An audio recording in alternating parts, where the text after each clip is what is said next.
साथियों, आप लोग कैसे हैं। आशा करते हैं कि आप लोग भी अच्छे होंगे।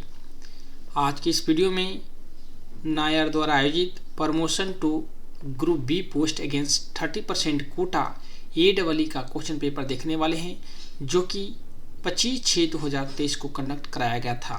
तो ये वीडियो आपके लिए काफ़ी महत्वपूर्ण है, क्योंकि RRB अजमेर के द्वारा 2026 में पेपर कंडक्ट कराया जाएगा। उसमें इसी पैटर्न पे आपको क्वेश्चन पूछे जाएंगे। दोस्तों, आप लोग रिक्वेस्ट कर रहे थे कि सर इसका मॉक टेस्ट करवाइए, क्योंकि पेपर जो है ऑनलाइन होने वाला है और ऑनलाइन ही प्रैक्टिस करना बेहतर रहेगा। ऑनलाइन में आप जिस प्रकार से RRB अजमेर आपका पेपर लेगा, सेम टू सेम पैटर्न पे आप भी टेस्ट करवाइए। तो फाइनली आप लोग के रिक्वेस्ट पे मॉक टेस्ट लॉन्च कर। तो दोस्तों, आपको इसके लिए ASWR एजुकेशन पॉइंट की एप्लीकेशन डाउनलोड करना होगा, या आप वेबसाइट के थ्रू भी आप जुड़ सकते हैं। लैपटॉप PC से भी आप मॉक टेस्ट दे सकते हैं। बिल्कुल यहाँ पे आप लोग को एग्ज़ाम होगा जिस प्रकार से, उस प्रकार से ही यहाँ पे बनाने की कोशिश किया हूँ। ये एप्लीकेशन है, आप प्ले स्टोर से डाउनलोड कर सकते हैं। ये आपका AEE का कोर्स है, आपका अवेलेबल है। यहाँ पे देख सकते हैं कुल मिलाकर के जो है यहाँ पे संपूर्ण स्टडी मटेरियल अवेलेबल करवाया गया है। यहाँ पे 450 लर्निंग मटेरियल है, जिसमें आपका 122 फाइल, 22 वीडियो लेक्चर है, 325 टेस्ट है। तो आप जिस प्रकार से स्टडी करना चाहते हैं उस प्रकार से आप स्टडी कर सकते हैं। PDF पढ़ करके आप स्टडी करना चाहते हैं, या मॉक टेस्ट देख कर करना चाहते हैं, वीडियो देख कर सकते हैं। तो यहाँ पे सारी चीज़ें अवेलेबल है। उसके अलावा भी यहाँ पे अदर कोर्स अवेलेबल है, आप यहाँ पे देख सकते हैं। आपका रिक्वायरमेंट के अनुसार यहाँ पे अपने चूज कर सकते हैं। आप टेस्ट देंगे तो आपका बिल्कुल देख सकते हैं, इसका स्क्रीनशॉट है आपका इस प्रकार से ओपन होगा। यहाँ पे देख सकते हैं, सबमिट करने के बाद आप सोल्यूशन देख सकते हैं। ये आपका क्वेश्चन है, आप यहाँ पे शो कर रहे हैं। जैसे आप पेपर देते हैं सेम टू सेम यहाँ पे भी आप लोग को देखने को मिलेगा। देख सकते हैं इस प्रकार से आपका अरेंज किया गया है। बिल्कुल जो RRB अजमेर आपका पेपर लेगा, सेम टू सेम पैटर्न पे ही यहाँ पे सेट करने की कोशिश किया हूँ। साथ ही आपको लास्ट में आपका जो है रिजल्ट भी प्रोवाइड करवाया जाएगा। यहाँ पे देख सकते हैं, यहाँ पे मार्क्स दिखाया जा रहा है, कितने आपके मार्क्स आए हैं, कितने क्वेश्चन थे, कितने अटैम्प्ट किए हैं, ये सारे हैं। आपका कौन से सेक्शन में कितने मार्क्स आए हैं, कौन से आपका वीक है, ये भी आपको यहाँ पे शो करेगा। देख सकते हैं यहाँ पे रैंक भी आपका शो कर रहा है। जैसे यहाँ पे शो कर रहा है इसका रैंक 2 है, उसके बाद रैंक 1 पे कौन है, सारे यहाँ पे मेंशन करेंगे। आपका एक्सीलेंट, आपका ग्रेड क्या है। उसके अलावा यहाँ पे पहला नंबर प्रश्न है कि कर्षण वितरण में TIMI 28 संबंधित है। ये किससे संबंधित होता है? तो ऑप्शन और आपका 1 राइट होगा।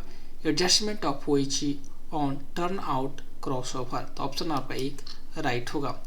यहाँ पे देखिए, तो आपका TIMI 28 explain the method of proper OHE adjustment of turnouts crossover for a smooth current collection। यानी TIMI 28 टर्नआउट और क्रॉसओवर पर OHE की सही सेटिंग, स्ट्रैग और ऊंचाई के संयोजन की विधि बताता है, ताकि पैंटोग्राफ स्मूथ करंट कलेक्शन हो सके।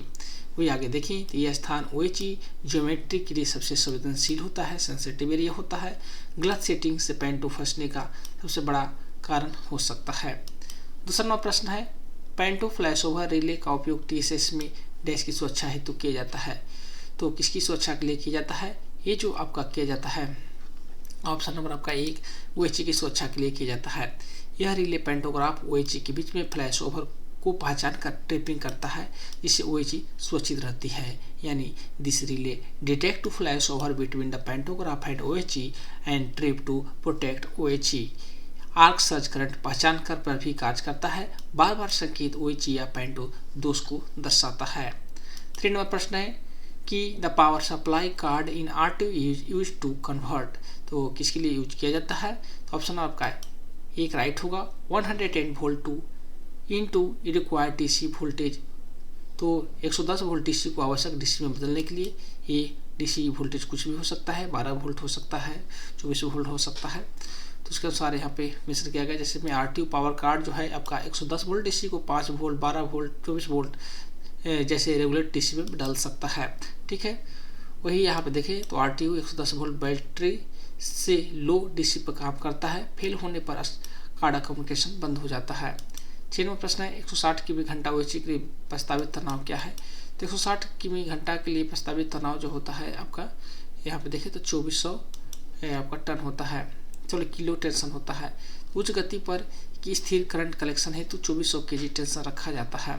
ठीक है, अधिक तनाव से उछाल व दोलन कम होते हैं। इसमें ये जो रिकमेंडेड है RDSO के अनुसार है।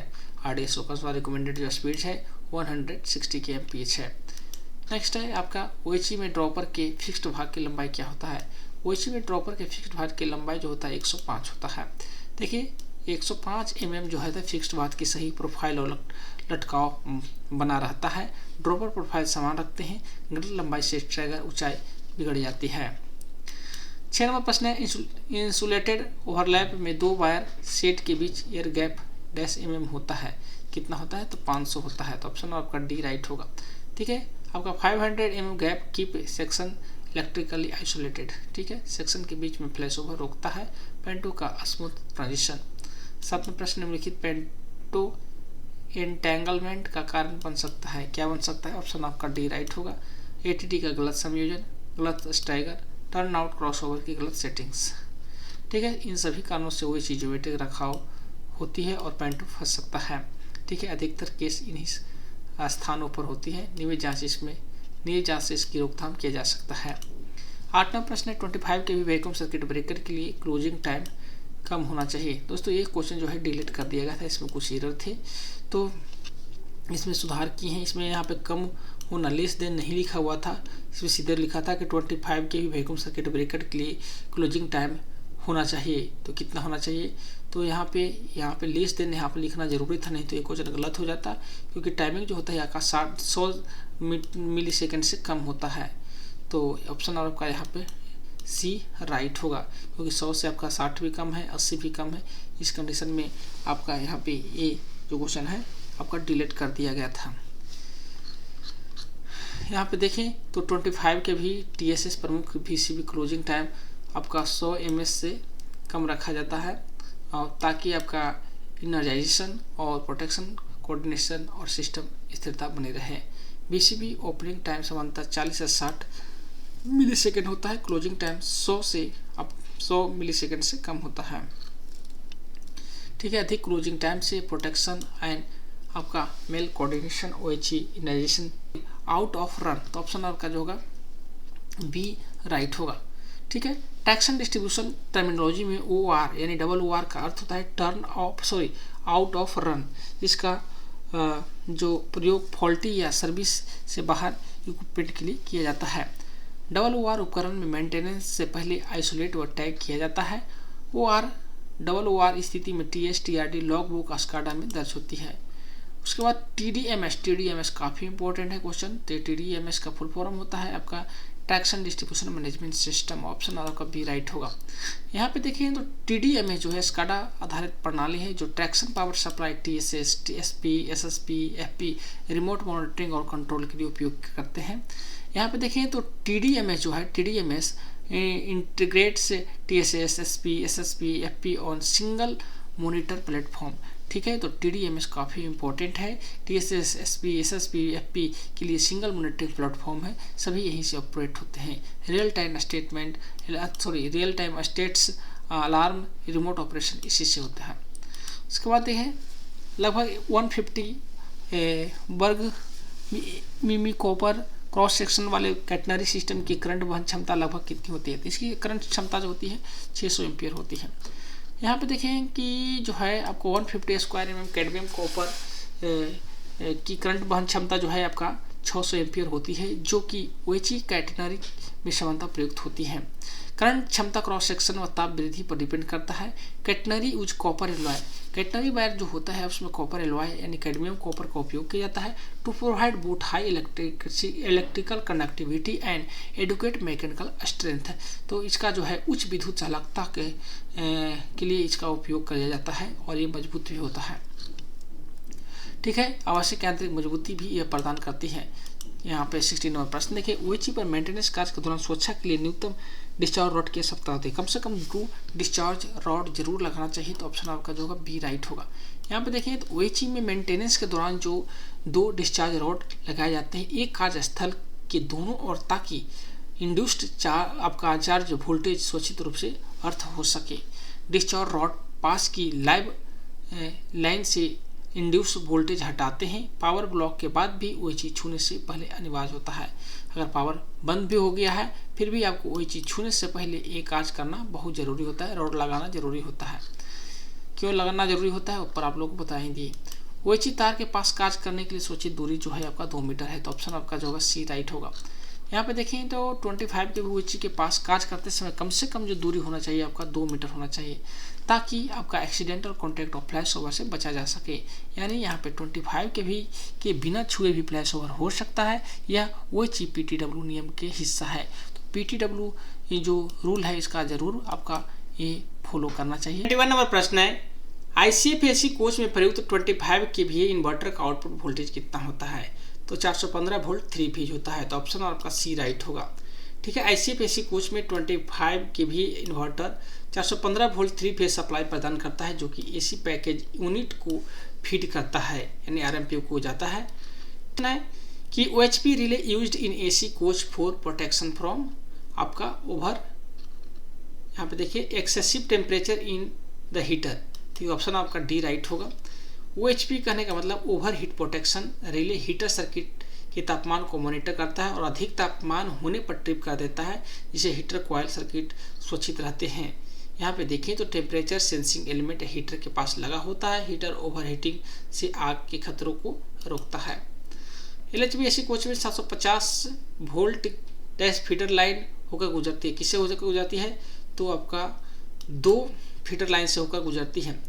आपका यहाँ पे देखें तो LHB कोच में 750 वोल्ट फीडर लाइन से होकर गुजरती है। कितने? तो 2 फीडर लाइन से होकर गुजरती है, ताकि दोनों दिशाओं में सप्लाई मिले और सिस्टम में आपका रिडंडेंसी बनी रहे। 750 वोल्ट फीडर यूजी सप्लाई के लिए उपयोग होती है। एक फीडर फेल होने पर दूसरी सप्लाई प्रारंभ होती है। ठीक है, LHB-AC कोच में माइक्रो प्रोसेसर डैश तापमान सेटिंग कितना है? तो टोटल 7 होती है। ठीक है, LHB-AC कोच में माइक्रो प्रोसेसर आधारित कंट्रोल में 7 प्रीसेट तापमान स्तर होते हैं, जिसमें कोच के अंदर का तापमान नियंत्रित किया जाता है। तापमान नियंत्रण रिटर्न एयर सेंसिंग पर आधारित होता है। माइक्रो प्रोसेसर फॉल्ट मॉनिटरिंग व एरर कोड भी दिखाता है। नेक्स्ट है, LHB-AC कोच में प्रयुक्त VRLA बैटरी की क्षमता होती है आपका 70H। ठीक है, LHB-AC कोच जो RMPU बेस्ड होते हैं उसमें आपका 70H का उपयोग किया जाता है। ठीक है, LHB-AC कोच में 110 वोल्ट बैटरी बैंक के लिए 70H बैटरी वाले बैटरियों का उपयोग किया जाता है, जो कंट्रोल सर्किट और लाइटिंग लोड को सपोर्ट करती है। ठीक है, VRLA battery are maintain free and sealed type होता है। तो काफ़ी इंपॉर्टेंट पॉइंट है कि VRLA बैटरी जो होता है मेंटेनेंस फ्री होती है और सील बंद होती है, तो ये भी पॉइंट पूछा जाता है। यूजी सप्लाई बाधित होने पर बैटरी बैकअप देती है। 26 नंबर MMR का यहाँ पे फुल फॉर्म पूछा है, तो मेजरिंग एंड मॉनिटरिंग रिले होता है, तो ऑप्शन आर आपका जो होगा एक राइट होगा। यहाँ पे देखिए MMR LHB कोच में वोल्टेज, करंट और सिस्टम के पैरामीटर को मॉनिटर करता है और असामान्य स्थिति में सुरक्षा करता है। यानी यहाँ पर देखिए तो MMR इन्वर्टर और कोच सर्किट को असामान्य सप्लाई से बचाता है या फीडर वोल्टेज और करंट की निरंतरता को भी मापता है। 27 नंबर प्रश्न है, LHB पेंट्री कार में 60 kVA ट्रांसफार्मर की संख्या कितनी होती है? तो 2 होती है। इसमें 2 ट्रांसफार्मर का उपयोग किया जाता है। LHB पेंट्री कार में 2 60 kVA ट्रांसफार्मर लगाए जाते हैं, ताकि किचन लोड और सहायक लोडों को विश्वसनीय सप्लाई मिल सके। पेंट्री लोड में ओवन, हीटर, रेफ्रिजरेटर व लाइटिंग शामिल होते हैं। 2 ट्रांसफार्मर लोड आपका शेयरिंग व रिडंडेंसी देता है। 28 नंबर प्रश्न है, 500 kVA होटल लोड कन्वर्टर का आउटपुट सप्लाई कितना होता है? तो 500 kVA होटल लोड कन्वर्टर का आउटपुट सप्लाई आपका 750 volt 3 phase 50 hertz without neutral होता है, तो ऑप्शन आपका डी राइट होगा। यहाँ पे देखिए तो 500 kVA होटल लोड कन्वर्टर का आउटपुट जो होता है 750 वोल्ट 3 फेज AC, जो कि LHB कोच में यूजी होटल लोड फीडर के रूप में दिया जाता है।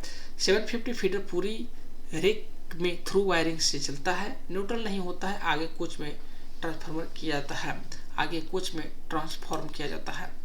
आगे देखें तो यहाँ पे LHB-AC कोच में आपका insulation monitoring relay dash 750 LHB-AC coach में insulation monitoring relay dash circuit में लगाया जाता है। तो कितना लगाया जाता है 415 वोल्ट AC। ऑप्शन आपका जो होगा सी राइट होगा। यहाँ पे देखिए तो insulation modality relay 415 volt AC circuit में लगाया जाता है ताकि AC पावर सर्किट में अर्थ फॉल्ट या इंसुलेशन लीकेज का पता चल सके।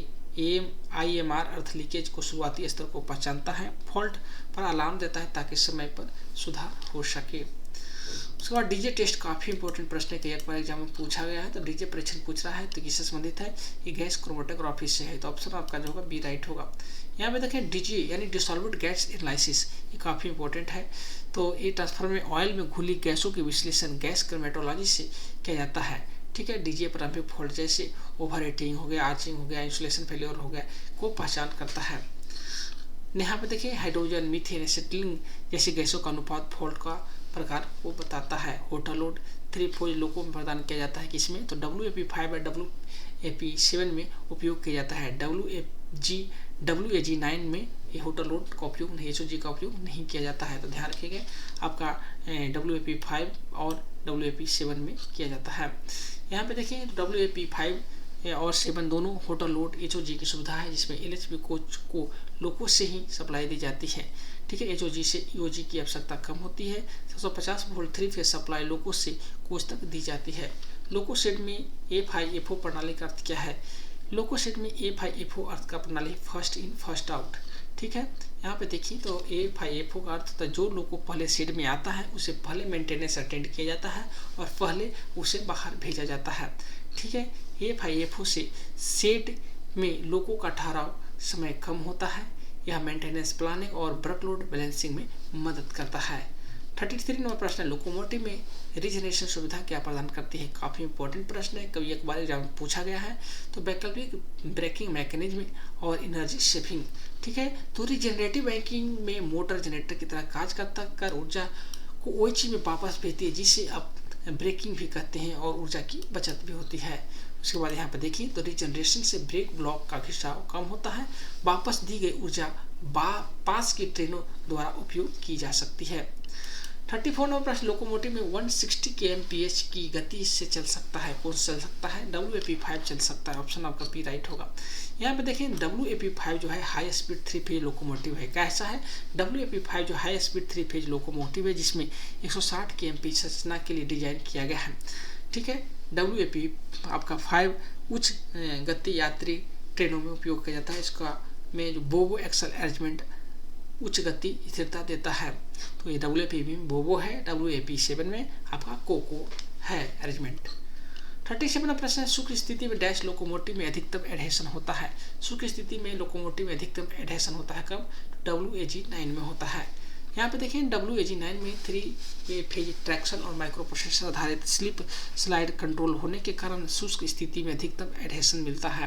बेहतर ट्रैक्शन कंट्रोल से एडहेशन बढ़ता है। WAG9 का स्टार्टिंग एट्रैक्टिव एफर्ट अधिक होता है।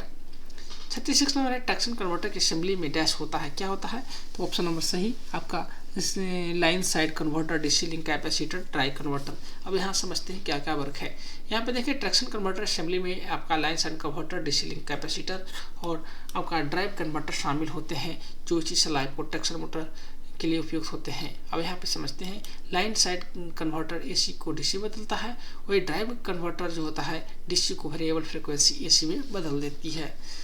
37 प्रश्न, इलेक्ट्रिकल ब्रेकिंग के दौरान कन्वर्टर डैश फेज AC को इतना में फेज में बदलता है, किसमें, तो 3 फेज को सिंगल फेज में बदलता है। तो ऑप्शन आपका जो है एक राइट होगा। यहाँ पे देखिए रीजनरेटिव इलेक्ट्रिकल ब्रेकिंग के दौरान जो ट्रैक्शन मोटर है 3 फेज AC उत्पन्न करती है। यह शक्ति पहले DC लिंक में DC में परिवर्तित होती है, फिर लाइन साइड कन्वर्टर से सिंगल फेज AC बदलकर OHE के पास में जाता है। तो OHE में कितना होता है, सिंगल फेज ही होता है, 25 kV 50 हर्ट्ज। यहाँ पे देखें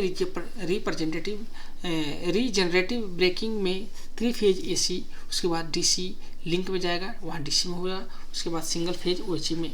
ठीक है, OHE में वापस गई ऊर्जा ब्रेक खिंचाव कम करती है, ऊर्जा की बचत करती है।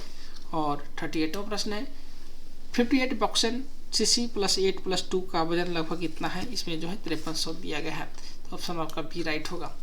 ठीक है, आपका 58 बॉक्सन रेक में आपका CC + 8 + 2 का कुल लोड लगभग 5300 टन के आसपास होता है, जो समान मालगाड़ी संचालन में मान्य है।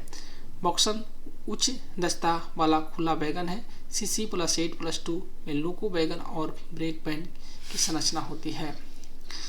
39 नंबर प्रश्न है, लोको शेड में रबर आइटम्स को डैश होना चाहिए, कैसा होना चाहिए? तो ये होना चाहिए all of the given option are correct. जैसे ठंडी जगह पर संग्रहित, सीधे धूप से सुरक्षित, हवा के संचार में सुरक्षित, दिए गए सभी के सभी होगा। यहाँ पे देखें कि रबड़ आइटम जो होते हैं ठंडी जगह पर सीधी धूप से दूर और ओजोन हवा के संपर्क में बचा कर रखना चाहिए ताकि उनकी लचक और गुणवत्ता बनी रहे। गर्मी, प्रकाश, ओजोन, हवा का संपर्क रबर की उम्र को कम कर देते हैं। सही स्टोरेज से आपका रबर पार्ट्स की सेवा आयु काफ़ी हद तक बढ़ती है। फ्रेट लोको की संख्या कैसे उपलब्ध होती है? इतना उपलब्ध होता है तो आपका FOIS में, ठीक है, तो ऑप्शन आपका होगा बी राइट होगा। यहाँ पे देखें कि जो FOIS है यानी फ्रेट ऑपरेशन इंफॉर्मेशन सिस्टम, काफ़ी इंपॉर्टेंट पॉइंट है। FOIS मतलब फ्राइट ऑपरेशन आपका इंफॉर्मेशन सिस्टम। FOIS का मतलब होता है फ्रेट ऑपरेशन इंफॉर्मेशन सिस्टम में फ्रेट ऑपरेशन से संबंधित सांख्यिकी उपलब्ध होती है, जिसमें वैगन, रेक, ट्रेन मूवमेंट, इन मूवमेंट में लगाए गए फ्रेट लोको का डेटा शामिल होता है। FOIS का उपयोग भारतीय रेल में फ्रेट ऑपरेशन की रियल टाइम मॉनिटरिंग के लिए किया जाता है। यह वैगन, रेल ट्रैक मूवमेंट और उनसे जुड़े फ्रेट लोको को डेटा इंटीग्रेट करता है। यहाँ पे एक ट्रेन का रेजिस्टेंस T बराबर यहाँ पे देख सकते हैं दिया गया है A+B × V + C × V × V where V denotes. तो इसमें V जो है क्या दर्शाता है? तो V जो है आपका वेलोसिटी को दर्शाता है। तो ऑप्शन और आपका जो होगा C राइट होगा। यहाँ पे देखें तो ट्रेन प्रतिरोध के मानक सूत्र जो है ABC प्रतिरोध के गुणांक तथा V ट्रेन के आपका स्पीड को दर्शाता है यानी वेलोसिटी को दर्शाता है।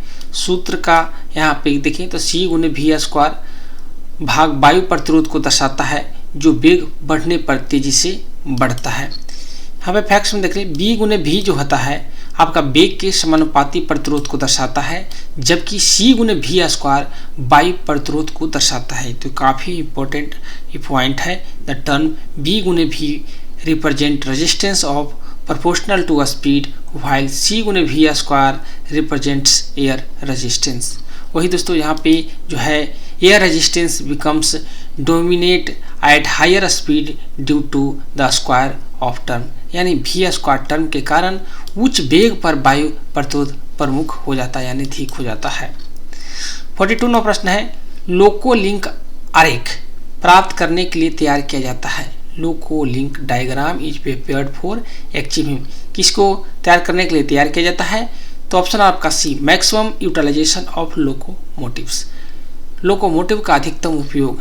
यहाँ पे देखिए तो लोको लिंक आरेख एक प्लानिंग चार्ट है। क्या है? एक प्लानिंग चार्ट है जिसमें लोकोमोटिव को ट्रेन के बीच इस प्रकार चलाया जाता है कि खाली समय कम हो और कार्य समय अधिक हो, इसलिए इसका उद्देश्य लोको का अधिकतम उपयोग है। ठीक है, यह टाइम्स टेबल और मेंटेनेंस शेड्यूल के अनुसार बनाया जाता है। लोको लिंक लोकोमोटिव योजना के संबंधित चालक दल से नहीं है। लोको लिंक जो है लोकोमोटिव योजना से संबंधित है, चालक दल से संबंधित नहीं है। अब यहाँ पे WAG9 और WAP5 loco solenoid valve 30 is provided for. तो WAG9 और WAP5 लोको में आपका सोलेनॉइड वाल्व 30 का उपयोग किया जाता है। किसके लिए उपयोग किया जाता है? ये जो आपका वाल्व लगे होते हैं पार्किंग ब्रेक के लिए होता है। तो ऑप्शन आपका जो होगा एक राइट होगा। ठीक है, यहाँ पे WAG9 WAP5 लोको में आपका सोलेनॉइड वाल्व 30 जो है पार्किंग ब्रेक सर्किट को नियंत्रित करता है। यह ब्रेक फ्रेम आपका न्यूमेटिक पैनल पर लगा होता है और पार्किंग ब्रेक लगाने व छोड़ने के लिए उपयोग किया जाता है। ठीक है, सोलेनॉइड 30 विशेष रूप से पार्किंग ब्रेक के लिए दिया जाता है। इस ब्रेक फ्रेम पर दिए गए बटन से संचालित किया जाता है। ठीक है, BPCS गति पर 3 फेज लोको में काम करना शुरू करता है। BPCS गति पर 3 फेज लोको में काम करना शुरू करता है। तो आपका 5 km/h पे जब लोको रहता है तब ये वर्क करता है। तो ऑप्शन आपका जो होगा 2 राइट होगा।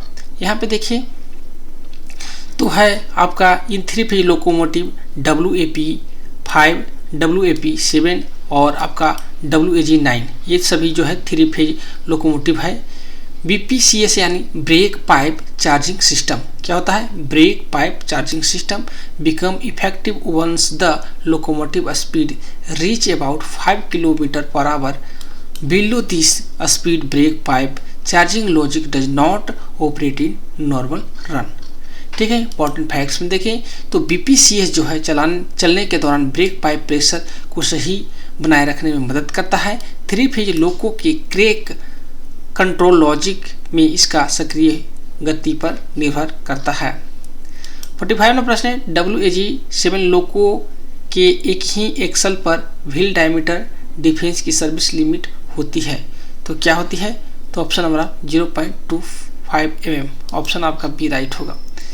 एक ही एक्सल पर व्हील डायमीटर का सेवा सीमा जो है आपका 2.5 mm होता है। इससे अधिक होने पर असंतुलन और ट्रैक्शन समस्या हो सकती है। उसी एक्सल पर अंतर 2.5 मिमी से अधिक नहीं होना चाहिए। यह सीमा सुचारू संचालन और उचित आपका एडहेशन सुनिश्चित कराता है। 46 नंबर क्वेश्चन है, पैंटोग्राफ कलेक्टर की अधिकतम चौड़ाई मिमी होती है। Maximum width of pantograph collector dash mm कितना होता है? तो 2030 mm यानी 2030 mm होता है। तो ऑप्शन आपका जो होगा एक राइट होगा। यहाँ पे देखिए तो जो है शेड्यूल ऑफ डायमेंशन के अनुसार पैंटोग्राफ कलेक्टर की अधिकतम जो आपका चौड़ाई है 2030 मिमी होती है, ताकि अधिकतम स्टैगर पर भी OHE कोण यात्रियों की सुरक्षा और सुविधा के लिए निर्धारित किया जाता है। उसके बाद में है का उपयोग गर्म जलवायु के लिए किया जाता है। Are used in hot climates, क्या उपयोग करते हैं? इसमें आपका कूल रूप ठंडी छत्ते का उपयोग करते हैं। ऑप्शन आपका जो होगा बी राइट होगा। यहाँ पे देखिए क्वेश्चन करा है कि कूल रूप अधिक सूर्य प्रकाश को परिवर्तित करते हैं और कम ऊष्मा अवशोषित करते हैं, जिससे यह भवन आपका ठंडा रहता है। कूल रूप अंदर का तापमान और ऊर्जा खपत कम करते हैं। इसमें उच्च सोलर आपका रिफ्लेक्टेंस और उच्च थर्मल आपका इम्यूनिटेंस होता है। ठीक है, इसमें क्या होता है? इसमें आपका इनमें उच्च सोलर रिफ्लेक्टेंस और उच्च थर्मल इमिटेंस होती है। अब यहाँ पे BLDC के बारे में पूछा है। BLDC तकनीक वाले पंखे लगभग 10 की खपत करते हैं। तो BLDC जो है आपका 30 से 35 वाट करते हैं। तो ऑप्शन आपका जो होगा सी राइट होगा। BLDC पंखे अत्यधिक ऊर्जा दक्ष होते हैं। सामान्यतः 30 से panel use solar cell that are made from multifaceted silicon crystal. Panel बहुपृष्ठीय सिलिकॉन क्रिस्टल से बने सौर सेल का उपयोग करते हैं। किसका उपयोग करते हैं? पॉलीक्रिस्टलाइन। तो ऑप्शन आपका जो होगा एक राइट होगा। यहाँ पे देखिए तो पॉलीक्रिस्टलीय जो पैनल कई छोटे छोटे सिलिकॉन क्रिस्टल के जोड़कर बनाए जाते हैं। ये सस्ते होते हैं पर आपका मोनोक्रिस्टलीय से कम दक्षता वाले होते हैं। इनका रंग नीला धब्बेदार दिखाई देता है। कार्बनिक प्रकृति की ठोस ज्वलनशील सामग्री वाले आग को डैश क्लास में वर्गीकृत किया जाता है। तो कार्बनिक प्रकृति की जो ठोस ज्वलनशील सामग्री है वो आपका ए में रखा गया है। यहाँ पे क्लास सी के अंतर्गत आपका लकड़ी, कागज, कपड़ा, प्लास्टिक, ठोस ज्वलनशील सामग्री आपके शामिल होते हैं। क्लास ए आग पर पानी या फोम का उपयोग किया जा सकता है। ये सामग्री कार्बनिक प्रकृति की होती है। वही सी प्रकृति में जो बिजली से आग लगे होते हैं वो आपका क्लास सी में आता है। इसमें COT या DCP का उपयोग किया जाता है। 59वां प्रश्न है, एक क्रिस्टल जहां न्यूट्रल और सुरक्षा कार्य के लिए अलग अलग कंडक्टर पूरे सिस्टम में लगाए जाते हैं कहलाता है, क्या कहलाता है? TNS। ऑप्शन आपका जो है बी राइट होगा। ये भी काफ़ी इंपॉर्टेंट प्रश्न है, कई एक बार एग्जामों में पूछा गया है। JEE के एग्जाम में भी ये क्वेश्चन बार बार रिपीट होते हैं। TNS अर्थिंग प्रणाली में न्यूट्रल N और प्रोटेक्टिव अर्थ P कंडक्टर पूरे सिस्टम में अलग रहते हैं। यानी यहाँ पर देखिए तो TNC में PEN कंबाइंड कंडक्टर होते हैं और TNCS में कुछ भाग में संयुक्त और कुछ भाग में अलग कंडक्टर होते हैं। ठीक है। 16वां प्रश्न है, विभिन्न वोल्टेज स्तर और क्षमता वाले परस्पर जुड़े विद्युत प्रणाली डैश के साथ काम करना सुविधाजनक होता है। तो पर यूनिट। तो ऑप्शन आपका जो होगा सी राइट होगा। यहाँ पे देखिए बड़े विद्युत तंत्र में विभिन्न वोल्टेज और क्षमता के कारण गणना को सरल बनाने के लिए मानों को यूनिट में व्यक्त किया जाता है। ठीक है, पर यूनिट प्रणाली में मानों को बेस वैल्यू के अनुसार सामान्यकृत किया जाता है। यह विभिन्न वोल्टेज स्तरों के कारण होने वाले जटिलता को कम करता है। 61 नंबर प्रश्न है, लंबी ओवरहेड लाइन पर फेरेंटी प्रभाव तब होता है जब यह डैश क्या होता है। ऑप्शन नंबर 1 राइट होगा आपका, लाइट लोडेड। ओके, फेरेंटी प्रभाव लंबी ट्रांसमिशन लाइन में तब दिखाई देती है जब लाइन हल्के लोड पर या लगभग नो लोड स्थिति में हो। लाइन की कैपेसिटेंस के कारण receiving end voltage sending end voltage से अधिक होता है। ठीक है, यह प्रभाव लंबी लाइनों में अधिक कैपेसिटेंस के कारण प्रमुख होता है। हल्के लोड पर आपका रिसीविंग एंड वोल्टेज बढ़ जाता है। कंडक्टर की आकृति डैश होने पर कोरोना हानि कम होगा। देखिए, कंडक्टर की आकृति आपका सर्कुलर होने पर कोरोना हानि कम होता है, तो ऑप्शन आपका जो होगा बी राइट होगा। यहाँ पे देखिए, कोरोना हानि कंडक्टर के चारों ओर विद्युतीय क्षेत्र की तीव्रता पर निर्भर करती है। कोरोना लॉस किस पर डिपेंड करता है, तो कंडक्टर के चारों ओर विद्युतीय क्षेत्र की तीव्रता पे आपका डिपेंड करता है। सर्कुलर यानी कंडक्टर में, वृत्ताकार कंडक्टर में विद्युत क्षेत्र समान रूप से वितरित होते हैं और नुकीले किनारे नहीं होते हैं, जिससे कोरोना हानि कम होती है। नुकीले किनारे से विद्युत क्षेत्र तीव्र होता। नेक्स्ट क्वेश्चन है, यहाँ पे दिए गए आरेख में आपूर्ति वोल्टेज भी है। यहाँ पे डायग्राम देख रहे हैं। यहाँ पे इसे सॉल्व करेंगे तो यहाँ पे देख सकते हैं जो डाटा दिया गया है, यहाँ पे कि सीरीज RL यहाँ पे गिवन दिया हुआ है। देख सकते हैं VR जो है आपका 40 वोल्ट, उसके बाद VL जो दिया गया है 70 होगा, तो आपको लीड करेगा, और जो आपका कैपेसिटिव हो रिएक्टेंस होता है वो आपका 90 डिग्री से आपका लैग करता है। तो यहाँ पे देख सकते हैं 100 वोल्ट है। अब यहाँ पे नेट रिएक्टिव वोल्टेज अगर ज्ञात करेंगे तो आपका VL माइनस VC बराबर है, यहाँ पे फाइनल देखिए तो -30 वोल्ट होगा। अब यहाँ पे रिजल्टेंट सप्लाई वोल्टेज ज्ञात करने के लिए आपका ये फार्मूला है, V बराबर VR² plus VL minus VC ये स्क्वायर होगा। आप वैल्यू यहाँ पे पुट करेंगे, VR का दिया हुआ है और VL माइनस VC आप यहाँ पे -30 ज्ञात किए थे, तो उसके वर्ग करेंगे तो आपका जो है आंसर आएगा 50 वोल्ट आएगा। ठीक है, तो सीरीज RLC में वोल्टेज का योग फेजर विधि से ज्ञात करते हैं, तो ये काफ़ी आपका इम्पोर्टेंट है। और फेजर विधि का जो ये फार्मूला है आप लोग ज़रूर नोट डाउन करके रखेंगे कि किस प्रकार से निकाला जाता है। 180 डिग्री फेज विरुद्ध के कारण यहाँ पे इस योजना में ट्रेन न होने पर रोशनी लगभग जो है 30% रहती है और ट्रेन आने पर लगभग 70% हो जाती है, जिससे ऊर्जा की बचत होती है। ठीक है, ड्यूल लेवल नियंत्रण से ऊर्जा बचत होती है। ऊर्जा दक्षता के लिए कई स्टेशन पर इसे उपयोग किए जाते हैं। उसके बाद में ESCO का अर्थ क्या होता है, energy service company.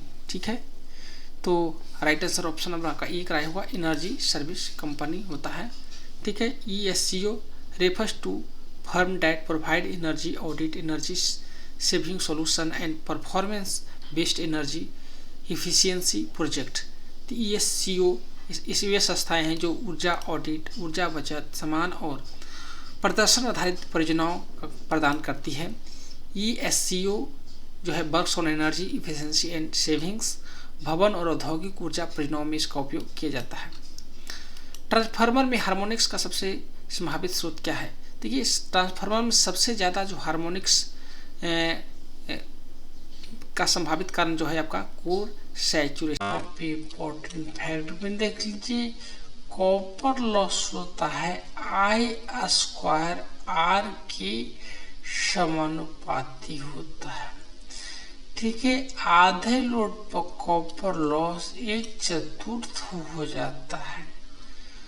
Okay, Scott connection का उपयोग डैश परिवर्तन करने के लिए किया जाता है। काफी इम्पोर्टेंट प्रश्न है, कई अक्सर एग्जाम में पूछा गया है। तो 3 फेज से 2 फेज आपको करने के लिए किया जाता है, तो ऑप्शन आपका जो होगा C राइट होगा। ठीक है। Scott connection 3 phase supply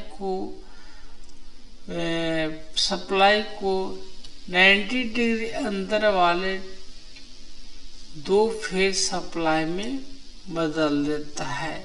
3 phase से वास्तविक 2 फेज आउटपुट देते हैं। 2 विशेष रूप से जुड़े ट्रांसफार्मरों का उपयोग किया जाता है। हार्मोनिक के कारण डैश अधिक हार्मोनिक धारा खींचेगा, किसी कारण कैपेसिटर। ऑप्शन आपका बी राइट होगा। यहाँ पे देखिए तो कैपेसिटर का जो रिएक्ट अगर वोल्टेज आधा कर दिया जाएगा तो तो आपका जो है रिमेन अनचेंज परिवर्तित होगा। क्यों होगा यहाँ पे समझते हैं। प्रतिरोध पदार्थ का वह गुण है जो वोल्टेज पर निर्भर नहीं करता है। ठीक है, प्रतिरोध पदार्थ का वह गुण है जो वोल्टेज पर निर्भर नहीं करता है। वोल्टेज आधा होने पर धारा भी आधी होती है, इसलिए प्रतिरोध अपरिवर्तित रहती है। तो आपका वोल्टेज आधा होगा तो धारा भी आधा हो जाएगा। उस कंडीशन में आपका रेजिस्टेंस जो है नो चेंज की कंडीशन में होगा। तो ध्यान रखिएगा, यहाँ पे ये फार्मूला से कुछ लोग समझेंगे कि अगर वोल्टेज आधा करेंगे तो ये 1/2 हो जाएगा, यानी R बराबर क्या होगा V/2I। यहाँ पे अगर सोचेंगे गुना करेंगे तो आपका 2 गुना हो जाएगा, लेकिन ऐसा नहीं है। जब हम वोल्टेज आधा करते हैं तो आपका धारा भी हो जाती है। उस कंडीशन में आपका जो है रेजिस्टेंस जो है अनचेंज होता है। प्रतिरोध पदार्थ लंबाई और क्षेत्रफल पर डिपेंड करता है। काफी इंपॉर्टेंट प्रश्न है, इससे प्रश्न पूछा जाता है। प्रतिरोध पदार्थ के लंबाई क्षेत्रफल पर डिपेंड करता है। ठीक है, उसके बाद स्थिर तापमान पर यह स्थिर रहता है, तो तापमान से भी इस पर कोई प्रभाव नहीं पड़ता है। ठीक है, और सिर्फ अगर पदार्थ बदलेंगे या उसकी लंबाई बदलेंगे, उसके क्षेत्रफल बदलेंगे, उसी कंडीशन में है आपका जो है प्रतिरोध यानी रेजिस्टेंस चेंज होते हैं। हवा की गति मापने के लिए उपयुक्त उपकरण क्या है? काफी इंपॉर्टेंट प्रश्न है। इसके लिए जो उपयोग किया जाता है आपका एनेमोमीटर। ठीक है, एनेमोमीटर हवा की गति मापने के लिए उपयोग किया जाता है। हवा की गति मीटर सेकेंड या किलोमीटर पर आवर में मापते हैं। मौसम केंद्र और पवन अध्ययन में इसका उपयोग किया जाता है। 79 प्रश्न, 2 पैकेट निविदा प्रणाली पहले खोला जाता है। देखिए दोस्तों, काफी विवादित प्रश्न है। इस प्रश्न में यहाँ पे जो आयोग है इसका क्वेश्चन को डिलीट कर दिया था, हालांकि मैं क्वेश्चन में इसमें सुधार किया हूँ। यहाँ पे पूछ रहा है 2 पैकेट निविदा प्रणाली में पहले क्या खोला जाता है। सबसे पहले आपका टेक्निकल बिड खोला जाता है।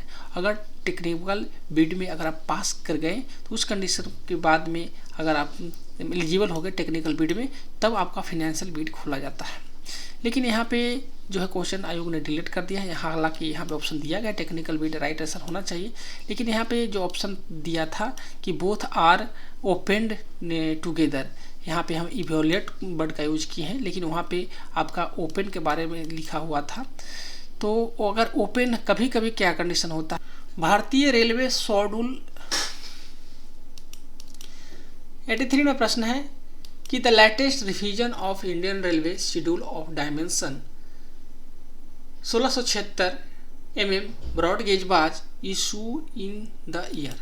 तो कब ये नवीनतम संशोधन वर्ष इसका है? तो 2022 है। तो ऑप्शन आपका जो बी राइट होगा। बीजी के लिए एसओडी का मूल संशोधन 2004 में हुआ था, जबकि नवीनतम अपडेट संशोधन 2022 में किया गया है। ठीक है, SOD loading gauge, structure gauge और क्लियरेंस निर्धारित करता है। ठीक है, और नवीनतम संशोधन आधुनिक रोलिंग स्टॉक आवश्यकताओं को अनुरूप होता है। ठीक है, 84वां प्रश्न है कि for new works edition minimum distance between 2 tracks centre to centre on straight track is -mm। तो यहाँ पे देखें, नए कार्य वृद्धि में सीधी पटरी पर 2 ट्रैक के बीच सेंटर टू सेंटर न्यूनतम दूरी कितनी होनी चाहिए? तो आपका 5300 mm होना चाहिए। ऑप्शन आपका जो होगा एक राइट होगा। ठीक है, यहाँ पे ट्रैक डिजाइन मानकों के अनुसार नए कार्य में बीजी सीधी पटरी की न्यूनतम जो है दूरी 5300 mm होना चाहिए। स्वच्छ रखरखाव संरचना गेज क्लियरेंस सुनिश्चित करता है। बीजी ट्रैक मैनुअल में मानक मान है। उसके बाद IS 732 के बारे में पूछा है। ये भी काफ़ी इंपॉर्टेंट प्रश्न है, कई बार एग्जाम में पूछा गया है। तो IS 732 जो है code of practice for electrical wiring installation, option number B. ठीक है, IS 732 2019 भवनों और परिसरों में सुरक्षित विद्युत वायरिंग स्थापना के लिए मानक कोड है। ठीक है, वायरिंग विधि, सुरक्षा आदि को कवर करता है। 2019 में संशोधन में आधुनिक सुरक्षा प्रथाएं शामिल है कि basic structure of constitution can be change bye, संविधान की मूल संरचना को डैश बदला जा सकता है। किसके द्वारा बदला जा सकता है? तो ये जो बदला जा सकता है, यहाँ पे देख सकते हैं none of the given option are correct, दिए गए विकल्प में से कोई उत्तर सही नहीं है। तो यहाँ पे बदला नहीं जा सकता है। यहाँ पे देख सकते हैं संविधान की मूल संरचना न तो संसद, न ही सर्वोच्च न्यायालय, न ही राष्ट्रपति बदल सकते हैं। केशवानंदन भारती स्टेट ऑफ केरला ऐतिहासिक निर्णय के अनुसार संसद संविधान में संशोधन कर सकती है, लेकिन इसकी मूल संरचना को नहीं बदल सकती है। तो काफ़ी यहाँ पे इम्पोर्टेंट एक क्वेश्चन है, जरूर यहाँ पे नोट डाउन करेंगे कि संविधान को मूल संरचना को आपको न तो संसद, न ही सर्वोच्च न्यायालय, न ही राष्ट्रपति बदल सकते हैं। ओनली उसमें जो है संसद है वह सिर्फ संविधान संशोधन कर सकते हैं। यहाँ पे देखें तो मूल संरचना सिद्धांत किस मामले में स्थापित हुआ था? तो केशवानंदन भारती केस 1973। ये काफ़ी वीवीआई क्वेश्चन है, ये डायरेक्ट क्वेश्चन पूछा जाता है। साथ ही यहाँ पे संविधान संशोधन से संबंधित अनुच्छेद जो संबंधित है आपका 368 है। संविधान संशोधन का अधिकार किससे है? तो आपका पार्लियामेंट विद लिमिटेशन, संसद सीमाओं के सहित में ये अधिकार है। 14वीं शताब्दी का यात्री जो है इब्न बतूता किस देश से था? तो इब्न बतूता था आपका अफ्रीका के थे। ठीक है, तो ऑप्शन और आपका जो होगा 3 राइट होगा। इब्न बतूता 14वीं शताब्दी के प्रसिद्ध यात्री थी जो मोरक्को से थी। मोरक्को कहाँ पड़ता है? तो अफ्रीका में पड़ता है। आपको ये भी कभी कभी डायरेक्ट जो है आपका जो कंट्री भी के नाम भी देता है कहाँ का था, तो मोरक्को का ये यात्री था। मोरक्को उत्तरी अफ्रीका में स्थित, इसलिए सही उत्तर जो है मुगल शासन की स्थापना की थी। प्रथम पानीपत का युद्ध किस वर्ष हुआ था? तो 1526 ईस्वी में हुआ था। बाबर ने 1526 में किसे पराजित किया था? तो इब्राहिम लोदी को पराजित किया था। बाबर मूल रूप से कहाँ का शासक था? तो फरगना जो मध्य एशिया में है, सेंट्रल एशिया का पार्ट है। नेक्स्ट है डैश ने अकबर के शासनकाल में 3 खंडों का इतिहास लिखा जिसका शीर्षक अकबरनामा था। किसने लिखा था? तो ये जो लिखा था अब्दुल फजल ने। ठीक है, तो ऑप्शन आपका 1 राइट होगा। यहाँ पे देखिए अब्दुल फजल सम्राट अकबर के दरबारी इतिहासकार थे। उन्होंने अकबर के शासनकाल का विस्तृत 3 खंडों वाला इतिहास अकबरनामा लिखा था। तो काफ़ी इंपॉर्टेंट बुक है, ये पूछा जाता है तो जरूर ध्यान रखेंगे। अब समझते हैं अकबर से संबंधित। और अकबरनामा के तीसरे भाग को क्या कहा जाता है? तो अकबरनामा के तीसरे भाग को जो है आईने अकबरी कहा जाता है। अब्दुल फजल की हत्या किसके शासनकाल में हुई थी? तो संत रविदास के शिष्य बनी, जो भक्ति आंदोलन के प्रमुख संतों में से एक थे। अब यहाँ पे समझते हैं मीराबाई किस देवता की भक्त थी? तो भगवान कृष्ण के थे। मीराबाई किस क्षेत्र से संबंधित है? तो ये जो है राजस्थान का मेवाड़ क्षेत्र से संबंधित थी। भक्ति आंदोलन ने किस पर जोर दिया था? तो ईश्वर के प्रति व्यक्तिगत भक्ति से संबंधित थी। ठीक है, उसके बाद है 6 नंबर प्रश्न, बाबा गुरु नानक ने डैश को अपना उत्तराधिकारी नियुक्त किया था। बाबा गुरु नानक ने अपना अधिकारी जो है गुरु अंगद को नियुक्त किए थे। तो ऑप्शन आपका 1 राइट होगा। सिख धर्म के संस्थापक गुरु नानक देव जी ने गुरु अंगद जी को अपना उत्तराधिकारी नियुक्त किया था। ठीक है, तो सिख धर्म के संस्थापक कौन थे? गुरु नानक थे। और गुरु नानक ने अपने जो शिष्य थे गुरु अंगद देव जी के उत्तराधिकारी नियुक्त किया था। गुरु अंगद दूसरे सिख गुरु बने और उन्होंने गुरुमुखी लिपि का विकास में योगदान दिया था। अब समझते हैं सिख धर्म की स्थापना किस शताब्दी में हुई थी? तो 15वीं शताब्दी में हुआ था, गुरु नानक देव ने किए थे। ठीक है, सिख धर्म का पवित्र ग्रंथ क्या है? गुरु ग्रंथ साहिब है। स्वर्ण मंदिर कहाँ स्थित है? ये जो है अमृतसर में स्थित है। नादिर शाह ने डैश दिल्ली शहर को लूटा था। कब लूटा था? तो 1739 ईस्वी में। काफी इंपॉर्टेंट प्रश्न है। नादिर शाह ने 1739 में मुगल सम्राट मोहम्मद शाह के शासनकाल में भारत पर आक्रमण किया और दिल्ली को लूटा। वह मेयूर सिंहासन, कोहिनूर हीरा सहित अपना अपार धन लेकर गया था।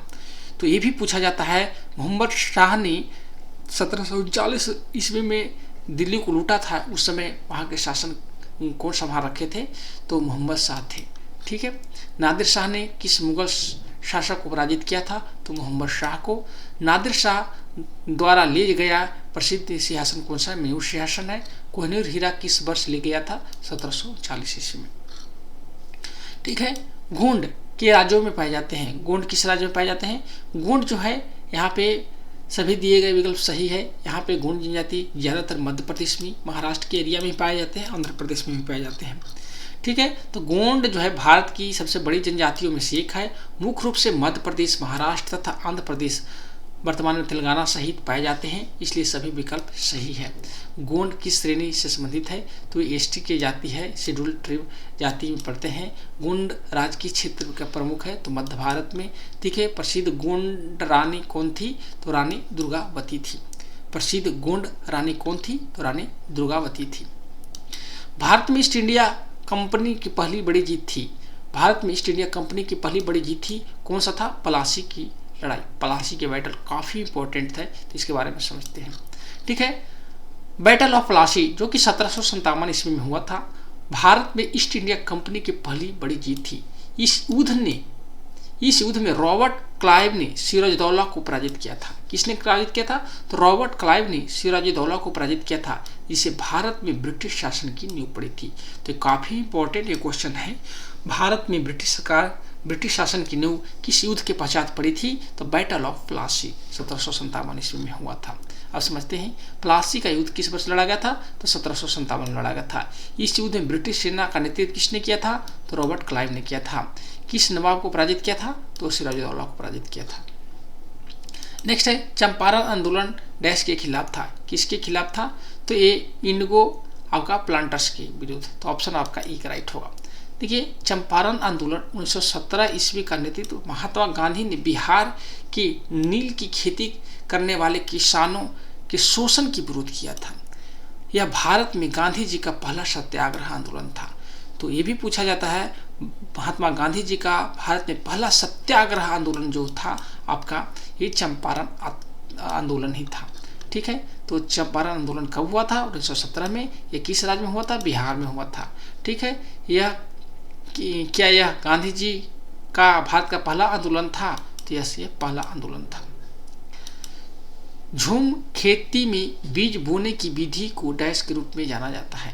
तो क्या कहा जाता है? इसमें कहते हैं ब्रॉडकास्टिंग्स। ऑप्शन आपका जो होगा एक राइट होगा। देखिए झूम यानी स्थानांतरित खेती भी बोलते हैं। झूम यानी स्थानांतरित खेती में भूमि को साफ करने के बाद बीजों को हाथ से छिड़क कर बोया जाता है। इस विधि को ब्रॉडकास्टिंग कहा जाता है। झूम खेती मुख्य रूप से भारत के किस क्षेत्र में पाई जाती है? उत्तरी पूर्व भारत में पाई जाती है। झूम खेती का अन्य नाम क्या है? स्थानांतरित खेती है। क्या झूम खेती में जंगलों को काटकर जलाया जाता है? तो यस, इसमें जलाया जाता है। काफी इंपॉर्टेंट प्रश्न है आपका फाउंडेड ब्रह्म सभा। ब्रह्म सभा की स्थापना किसने की थी? काफी इंपॉर्टेंट क्वेश्चन, इससे संबंधित प्रश्न पूछे जाते हैं। तो इनकी जो स्थापना की थी राजा राम मोहन राय ने की थी। तो ऑप्शन आपका एक राइट होगा।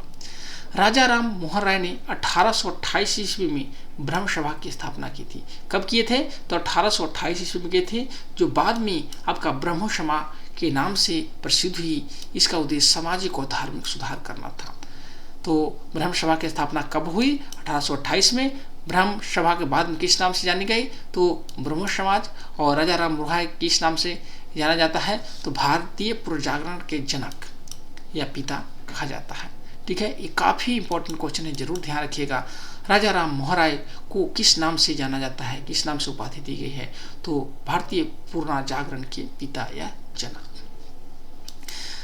सत्यशोधक समाज की स्थापना किसने की थी? सत्यशोधक समाज की स्थापना ज्योतिबा राय फुले ने की थी। ऑप्शन आर आपका जो होगा बी राइट होगा। ज्योतिबा राय फुले ने 1873 में महाराष्ट्र में सत्यशोधक समाज की स्थापना की। इसका उद्देश्य सामाजिक समानता स्थापित करना और जाति भेदभाव को विरोध करना। सत्यशोधक समाज की स्थापना कब हुई? 1873 में। इसकी स्थापना किस राज्य में हुई थी? महाराष्ट्र में। ज्योतिबा राय फुले ने किस सामाजिक उद्देश्य के लिए कार्य किया? तो निम्न वर्गों और महिलाओं के उत्थान के लिए किए थे, ठीक है। 14वां प्रश्न है, डैश ने नारा दिया, स्वतंत्रता मेरा जन्मसिद्ध अधिकार है, मैं इसे लेकर रहूंगा। ये जो नारा दिए थे बाल गंगाधर तिलक ने दिए थे। तो ऑप्शन आर आपका एक राइट होगा। बाल गंगाधर तिलक ने प्रसिद्ध नारा जो है स्वराज मेरा जन्म सिद्ध अधिकार है और मैं इसे लेकर रहूंगा, वे भारतीय राष्ट्रीय आंदोलन की उग्रवादी दल के प्रमुख नेता थे। तो ये भी पूछा जाता है कि उग्रवादी दल के प्रमुख नेता कौन थे, तो आपका बीजी तिलक थे, यानी बाल गंगाधर तिलक थे। तिलक किस नाम से प्रसिद्ध हुए थे? लोकमान। उन्हें कौन से समाचार पत्र शुरू किया था? केसरी और मराठा। ये भी काफी इंपॉर्टेंट प्रश्न जरूर ध्यान रखेंगे। तिलक कांग्रेस के किस दल से संबंधित थे? तो उग्रवादी दल से संबंधित थे। 15वां प्रश्न है 1905 में वायसराय ने बंगाल का विभाजन किया था। किसने किया था? तो लॉर्ड कर्जन ने किया था। तो ऑप्शन आपका बी राइट होगा। लॉर्ड कर्जन ने 1905 में प्रशासनिक सुविधा के नाम पर बंगाल का विभाजन किया था। अगर डीप क्वेश्चन पूछता है तो आप कारण भी पूछता है किस कारण से किया था, तो प्रशासनिक सुविधा के नाम पर किया था। इस विभाजन के कारण व्यापक विरोध हुआ और स्वदेशी आंदोलन की शुरुआत हुआ। तो ये भी क्वेश्चन पूछा जाता है कि स्वदेशी आंदोलन की शुरुआत किसके शासनकाल में हुआ था? तो लॉर्ड कर्जन के शासनकाल में हुआ था और बंगाल विभाजन से रिलेटेड हुआ था। ठीक है, बंगाल विभाजन किस वर्ष हुआ? 1905 में। विभाजन के बाद कौन सा आंदोलन शुरू हुआ? स्वदेशी आंदोलन। बंगाल विभाजन किस वर्ष रद्द हुआ? ये भी याद रखिएगा, 1911 ईस्वी में रद्द हुआ था। गांधी जी दक्षिण अफ्रीका से कब भारत पहुंचे थे? तो वर्ष 1915 में पहुंचे थे। तो ऑप्शन आपका 3 राइट होगा। महात्मा गांधी 1915 में दक्षिण अफ्रीका से भारत लौटे। इसके बाद भारतीय राष्ट्रीय आंदोलन की प्रमुख नेता बने, कई जन आंदोलन का नेतृत्व किया। तो गांधी जी दक्षिण अफ्रीका किस वर्ष गए थे? तो 1893 में गए थे। लौटे कब? तो 1915 में लौटे थे। भारत के पहला सत्याग्रह आंदोलन जो है चंपारण सत्याग्रह, जो ऊपर बताए थे। गांधी जी को महात्मा की उपाधि किसने दी थी? तो रविंद्रनाथ टैगोर ने दिए थे। 1919 में गांधी जी ने डैश के खिलाफ सत्याग्रह आह्वान किया, जिसे अंग्रेजों ने उस समय पारित किया था। तो 1919 में आपका रॉलेट एक्ट के विरुद्ध। तो ऑप्शन आपका जो होगा 1 राइट होगा। यहाँ पे देखिए तो रॉलेट एक्ट जो है 1919 में ब्रिटिश सरकार द्वारा पारित किया गया था, जिसके तहत बिना मुकदमे की गिरफ्तारी की अनुमति थी। महात्मा गांधी ने इसी विरोध में देशव्यापी सत्याग्रह शुरू किया था। तो रॉलेट एक्ट को और किस नाम से जाना जाता है? उसे ब्लैक एक्ट के नाम से भी जाना जाता है, काला कानून। रॉलेट एक्ट के विरोध में कौन सी दुखद घटना हुई? जालियांवाला बाग हत्याकांड हुई थी। कब हुआ था? तो 13 अप्रैल 1919 ईस्वी को हुआ था। तो यहाँ पे पूरा डेट भी याद कर सकते हैं, 13 अप्रैल 1919 ईस्वी को। भारत में सर्वोच्च न्यायालय की पहली महिला न्यायाधीश के बारे में पूछ रहा है। भारत के सर्वोच्च न्यायालय की पहली महिला न्यायाधीश जो है आपका न्यायमूर्ति फातिमा बीबी है। तो ऑप्शन नंबर आपका जो है यहाँ पे 4 राइट होगा। यहाँ पे बहुत लोग कंफ्यूज करते हैं चीफ जस्टिस के बारे में। तो यहाँ पे सिर्फ जो है फर्स्ट जो थे लेडी जज बनी थी, वो महिला न्यायाधीश बनी थी, यह है फातिमा बीबी। यह समझते हैं। फातिमा बीबी 1989 में भारत के सर्वोच्च न्यायालय की पहली महिला न्यायाधीश बनी। उनकी नियुक्ति भारतीय न्यायिक इतिहास में एक महत्वपूर्ण उपलब्धि थी। ठीक है, न्यायमूर्ति फातिमा बीबी की नियुक्ति 1989 में हुई थी। भारत के सर्वोच्च न्यायालय की स्थापना 1950 में हुआ था। सर्वोच्च न्यायालय कहाँ स्थित है? तो नई दिल्ली में स्थित है। 8 अप्रैल 1929 को केंद्रीय विधानसभा में बम किसने फेंका था? काफी इंपॉर्टेंट प्रश्न है। तो कौन भेजे थे? इसमें जो भेजे थे आपका भगत सिंह और बटुकेश्वर दत्त। ऑप्शन आपका जो होगा 3 राइट होगा। 8 अप्रैल 1929 को भगत सिंह और बटुकेश्वर दत्त ने ब्रिटिश दमनकारी कानूनों के विरुद्ध में केंद्रीय विधानसभा, केंद्रीय असेंबली, सेंट्रल असेंबली में बम फेंका था। उन्होंने जानबूझकर कम तीव्रता वाले बम का प्रयोग किया, अपने संदेश को फैलाने के लिए स्वयं गिरफ्तारी दे दिए थे। ठीक है, तो बम विस्फोट किन विधेयक के विरुद्ध में हुआ था? तो पब्लिक सेफ्टी बिल और ट्रेड डिस्प्यूट्स बिल के रिगार्डिंग हुआ था। ठीक है, तो इसी की बात चल रही थी, इसी के विरुद्ध में उन्होंने बम फेंके थे। यह घटना किस शहर में हुई थी? तो दिल्ली में हुई थी। भगत सिंह किस क्रांतिकारी संगठन से जुड़े थे? तो हिंदुस्तान सोशलिस्ट रिपब्लिकन पार्टी। काफ़ी इंपॉर्टेंट प्रश्न है, डायरेक्ट आपको पूछा जाएगा कि HSRA यानी हिंदुस्तान सोशलिस्ट रिपब्लिकन एसोसिएशन की जो स्थापना की थी, कौन की थी आपका भगत सिंह ने। ठीक है, तो ऑप्शन नंबर आपका होगा, सॉरी यहाँ पे तो डायरेक्ट दिया गया है। नेक्स्ट है 29वां प्रश्न। डैश आधुनिक अर्थशास्त्र का संस्थापक पिता माना जाता है? तो कौन माने जाते हैं? एडम स्मिथ को माना जाते हैं। ठीक है। एडम स्मिथ को आधुनिक अर्थशास्त्र का जनक माना जाता है। उनकी प्रसिद्ध पुस्तक द वेल्थ ऑफ नेशन, ठीक है, 1776 में शास्त्रीय अर्थशास्त्र की नींव रखी थी। तो वेल्थ ऑफ नेशन किस पर प्रकाशित हुआ था? तो 1776 में। एडम स्मिथ किस देश से है? तो स्कॉटलैंड से है, ठीक है। एडम स्मिथ किस आर्थिक सिद्धांत से जुड़े हैं? तो आपका इनविजिबल हैंड थ्योरी, अदृश्य हाथ का सिद्धांत। डैश एक वर्ष में किसी देश के घरेलू क्षेत्र के भीतर उत्पादित सभी अंतिम वस्तुओं सेवाओं का बाजार मूल्य क्या कहलाता है? जीडीपी कहलाता है। तो ऑप्शन आपका जो होगा 2 राइट होगा। सकल घरेलू उत्पाद जीडीपी किसी देश की घरेलू सीमा के भीतर, देख लीजिए कहाँ बात कर रहा है, घरेलू सीमा के भीतर यानी इंडिया के अंदर ही सभी अंतिम वस्तु सेवाओं के कुल बाजार मूल्य को दर्शाता है, ठीक है। GDP stand for gross domestic product, ठीक है। जीएनपी ग्रॉस नेशनल प्रोडक्ट, और यहाँ पे जो है जीडीपी उत्पादन की सीमा के भीतर शामिल होता है, तो घरेलू क्षेत्र में आपका डोमेस्टिक टेरिटरी में। 22 नंबर प्रश्न है, डैश वे चीजें जो एक फर्म के पास है या एक फर्म दूसरे से दावा कर सकती है क्या कहलाता है? एसेट्स कहलाता है, परिसंपत्तियां कहलाती है। ऑप्शन आपका 1 राइट हो। परिसंपत्तियां वे साधन हैं जो किसी फर्म के स्वामित्व में होते हैं या जिन पर फर्म का दावा होता है। इनमें नकदी, मशीनरी, भवन और देय राशियां भी शामिल होती हैं। देन राशियां क्या कहलाती है? तो आपका ऑब्लिगेशन ऑफ फर्म, फर्म की देनदारियां कहलाती हैं। परिसंपत्तियां होती है आपका लिएबिलिटीज, देनदारियां, ठीक है। और नगद किस प्रकार की परिसंपत्तियां है? तो करेंट एसेट होते हैं। 23 नंबर प्रश्न, भारत सरकार ने जून 1992 में आयोजित पृथ्वी शिखर सम्मेलन में जैव विविधता सम्मेलन पर हस्ताक्षर किया था। तो कहाँ किए थे? ये आपको किए थे ब्राजील में, ठीक है। तो ऑप्शन आपका 3 राइट होगा। जैव विविधता पर सम्मेलन जो सीबीडी है जून 1992 में ब्राजील के रियो डी जेनेरियो में आयोजित किया गया था। पृथ्वी शिखर सम्मेलन हस्ताक्षर हुई थी। भारत इस पर हस्ताक्षर करने वाला देशों में शामिल था, ठीक है। तो 1992 में जो पृथ्वी शिखर सम्मेलन किस नाम से भी जाना जाता है? तो रियो शिखर सम्मेलन के नाम से जाना जाता है, क्योंकि ब्राजील के रियो शहर में ये हुआ था। सीबीडीटी क्या होता है? Conventional of biological diversity. Earth summit was held in which city? काफ़ी इंपॉर्टेंट प्रश्न उसी से रिलेटेड है। ये पूछा जाता है कि पृथ्वी शिखर सम्मेलन किस शहर में हुआ था? रियो डी जेनेरियो में। उसके बाद जैव विविधता का समृद्ध क्या है, ठीक है। तो जैव विविधता का मतलब उष्ण कटिबंधीय क्षेत्र, ठीक है, ट्रॉपिकल रीजन्स। ऑप्शन आपका 1 राइट होगा। यहाँ पे देखें, उष्ण कटिबंधीय क्षेत्र में गर्म जलवायु, अधिक वर्षा और स्थिर पर्यावरणीय परिस्थिति के कारण जैव विविधता सबसे अधिक पाई जाती है। उष्ण कटिबंधीय वर्षावन में पौधे और जानवरों की सबसे अधिक विविधता मिलती है। तो ये डायरेक्ट क्वेश्चन पूछा जाता है कि जो है पौधे जानवरों की अधिक विविधता किस पर्यावरण में पाया जाता है? उष्ण कटिबंधीय वर्षावनों में, ठीक है। किस वन में अधिक जैव विविधता पाई जाती है? यहाँ पे आ गया डायरेक्ट, ठीक है। भारत को जैव विविधता का देश कहा जाता है, तो मेगा विविध देश कहा जाता है। भारत में जैव विविधता हॉटस्पॉट की संख्या कितनी है? 4 है। समुद्र से भूमि की ओर बहने वाली हवा डैश के रूप में जाना जाता है।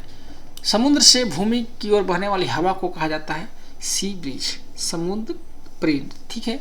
और यहाँ पे समझते हैं, समुद्री समीर दिन के समय भूमि और जल से असमान ताप के कारण समुद्र से भूमि की ओर बहती है।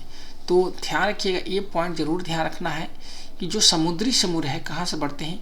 भूमि से। कहाँ से? देखिए, कारण समुद्र से भूमि की ओर बढ़ती है। समुद्री समीर है तो भूमि, समुद्र से भूमि की ओर बढ़ती है। भूमि जल की अपेक्षा जल्दी गर्म होती है, इससे भूमि पर निम्न दाब बनता है। निम्न दाब के कारण ही ये हवा बहती है। यहाँ देखें, आपका थल समीर कब बहती है? तो ध्यान रखिएगा, थल समीर जो है आपका रात में बहती है।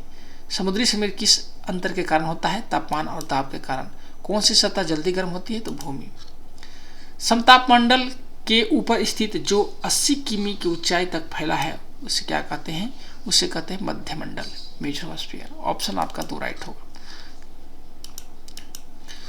ठीक है। मध्यमंडल समतापमंडल के ऊपर स्थित होता है और पृथ्वी की सतह से लगभग 80 किमी तक फैला है। इसकी परत में उल्का पिंड जलकर नष्ट हो जाती है, ठीक है। तो वायुमंडल की सबसे निचली परत कौन सी है, उसको हम कहते हैं क्षोमंडल। ओजोन परत किस परत में पाई जाती है, तो समताप मंडल में पाई जाती है। मध्यमंडल की ऊंचाई कितनी है, तो 80 किलोमीटर है। आने वाले सौर विकिरण के लिए पारदर्शी और बाहर जाने वाले स्थलीय विकिरण के लिए अपारदर्शी है, तो आपका कार्बन डाइऑक्साइड। ऑप्शन आपका सी राइट, डी राइट होगा। यहाँ देखिए कार्बन डाइऑक्साइड आने वाली लघु तरंग और विकिरण को वायुमंडल से गुजरने देती है, लेकिन पृथ्वी से निकलने वाले दीर्घ तरंग विकिरण को अवशोषित कर लेती है। यही गुण जो है ग्रीन हाउस प्रभाव के लिए जिम्मेदार होता है। कार्बन डाइऑक्साइड किस प्रभाव के लिए जिम्मेदार होता है, तो आपका ग्रीन हाउस इफेक्ट। प्रमुख ग्रहण आपका ग्रीन हाउस गैस कौन सी है, तो आपका CO2 मीथेनॉल जल वाष्प है। वायुमंडल में सबसे अधिक पाई जाने वाली गैस कौन सी है, आपका नाइट्रोजन है। पृथ्वी के घूर्णन के कारण एक आभासी बल है, तो पृथ्वी के घूर्णन के कारण एक आभासी बल क्या है, आपका कोरियोलिस बल। काफी इंपॉर्टेंट प्रश्न है, तो ऑप्शन आपका एक राइट होगा। कोरियोलिस बल पृथ्वी के घूर्णन के कारण उत्पन्न एक आभासी बल है, ठीक है। यह उत्तरी गोलार्ध में वस्तुओं को दाईं ओर, उत्तरी गोलार्ध में आपका वस्तुओं को दाईं ओर और दक्षिणी गोलार्ध में बाईं ओर मोड़ देती है। उत्तरी में दाईं और दक्षिणी में बाईं। कोरियोलिस बल मैथिली शरण गुप्त पुरस्कार, ऑप्शन आपका एक। मैथिली शरण गुप्त पुरस्कार रेलवे बोर्ड द्वारा हिंदी में उत्कृष्ट काव्य लेखन के लिए दिया जाता है। इसका उद्देश्य राजभाषा हिंदी के प्रयोग और प्रसारण को बढ़ावा देना। मैथिली शरण गुप्त किस साहित्यिक विधि से जुड़े हैं, कविता से। रेलवे बोर्ड पुरस्कार किस भाषा प्रसारण के लिए दिया जाता है, हिंदी। भारत की राजभाषा का उल्लेख किस अनुच्छेद में है, अनुच्छेद 343 में। केंद्रीय हिंदी समिति के अध्यक्ष होते हैं, प्रधानमंत्री होते हैं, ठीक है। तो ऑप्शन आपका 3 राइट होगा। भारत में प्रधानमंत्री केंद्रीय हिंदी समिति के अध्यक्ष होते हैं। यह समिति भारत सरकार की भाषा नियम का 43 में प्रश्न है, केंद्रीय सरकार के कर्मचारियों के लिए डैश स्तर की हिंदी पाठ्यक्रम निर्धारित है, कितने, 4 स्तर की, ठीक है। केंद्रीय सरकार के कर्मचारियों के लिए हिंदी के 4 स्तर निर्धारित है, प्रबोध, प्रवीण, प्राग और प्रांगत, ठीक है। प्रांगत जो है टाइपिंग स्टेनोग्राफी पाठ्यक्रम का है। इनका उद्देश्य राजकीय कार्यों में हिंदी के प्रयोग को बढ़ावा देना। तो प्रारंभिक स्तर का कौन होता है, प्रबोध होता है। 3 मुख्य पाठ्यक्रमों में उच्चतम श्रेणी कौन है, आपका प्राज्ञ है। ये पाठ्यक्रम किस विभाग के अंतर्गत संचालित होते हैं, तो राजभाषा विभाग के अंतर्गत होते हैं। राजभाषा नियम के अनुसार भारत को डैश वर्गीकृत किया गया है, तो 3 भागों में, ठीक है। राजभाषा नियम 1976, राजभाषा नियम 1976 के अनुसार भारत को आधिकारिक कार्यों में हिंदी के उपयोग के लिए 3 क्षेत्रों में यानी ABC वर्गीकृत किया गया है, ठीक है। तो राजभाषा नियम किस वर्ष बनाए गए थे, तो 1976 में। राजभाषा अधिनियम कब बनाए गए थे, तो 1963 में। ये क्षेत्र में किस प्रकार की राज्य शामिल होते हैं, जहाँ पे हिंदी बोले जाते हैं। बी में कहाँ क्या कौन सा राज्य शामिल किए जाते हैं, जहाँ पे आंशिक रूप से हिंदी बोले जाते हैं। सी कैसे राज्य है, जहाँ पे हिंदी नहीं बोले जाते हैं, ठीक है। राजभाषा अधिनियम किस वर्ष लागू हुआ था, 1963 में। यदि कर्मचारी ने मैट्रिक या समकक्ष उच्च स्तर परीक्षा में हिंदी को एक विषय के रूप में उत्तीर्ण किया है, तो उसे डैश धारक माना जाएगा। तो आपका हिंदी में प्रवीणता, हिंदी का कार्यसाधक ज्ञान, हिंदी में महारत, दिए गए विकल्प में से कोई नहीं। तो हिंदी का कार्यसाधक ज्ञान, तो ऑप्शन आपका 2 राइट होगा, ठीक है। यदि कर्मचारी ने मैट्रिक या समकक्ष अथवा उच्चतर परीक्षा में हिंदी को एक विषय के रूप में उत्तीर्ण किया है, तो राजभाषा नियम के अनुसार उसे हिंदी का कार्यसाधक ज्ञान प्राप्त माना जाएगा। हिंदी का कार्यसाधक ज्ञान किस नियम से संबंधित है, तो ये जो संबंधित है 1970 रूल यानी ऑफिशियल लैंग्वेज रूल के से संबंधित है। क्या हिंदी में प्रवीणता कार्यसाधक ज्ञान से उच्च स्तर है, तो यस। हिंदी प्रशिक्षण पाठ्यक्रम किन के लिए संचालित होते हैं, केंद्रीय सरकारी कर्मचारी के लिए। 46 नंबर है, राजभाषा अधिनियम को लागू करने के लिए नियम बनाने की अधिकृत है, कौन है, तो सेंट्रल गवर्नमेंट होते हैं। तो ऑप्शन और आपका जो होगा 1 राइट होगा। राजभाषा अधिनियम 1963 के अंतर्गत केंद्रीय सरकार की उसके क्रियान्वयन के लिए नियम बनाने का अधिकार जो है के तहत 1976 में अधिक राजभाषा नियम अधिसूचित किए गए थे, ठीक है। यहाँ पे देखें तो राजभाषा अधिनियम किस वर्ष पारित हुआ था, 1963 में। राजभाषा नियम जो है आपका 1976 में। तो काफ़ी कन्फ्यूजन होता है लोगों को, तो जरूर ध्यान रखेंगे। हिंदी में क्रियान्वयन की निगरानी कौन मंत्रालय करता है? गृह मंत्रालय करता है।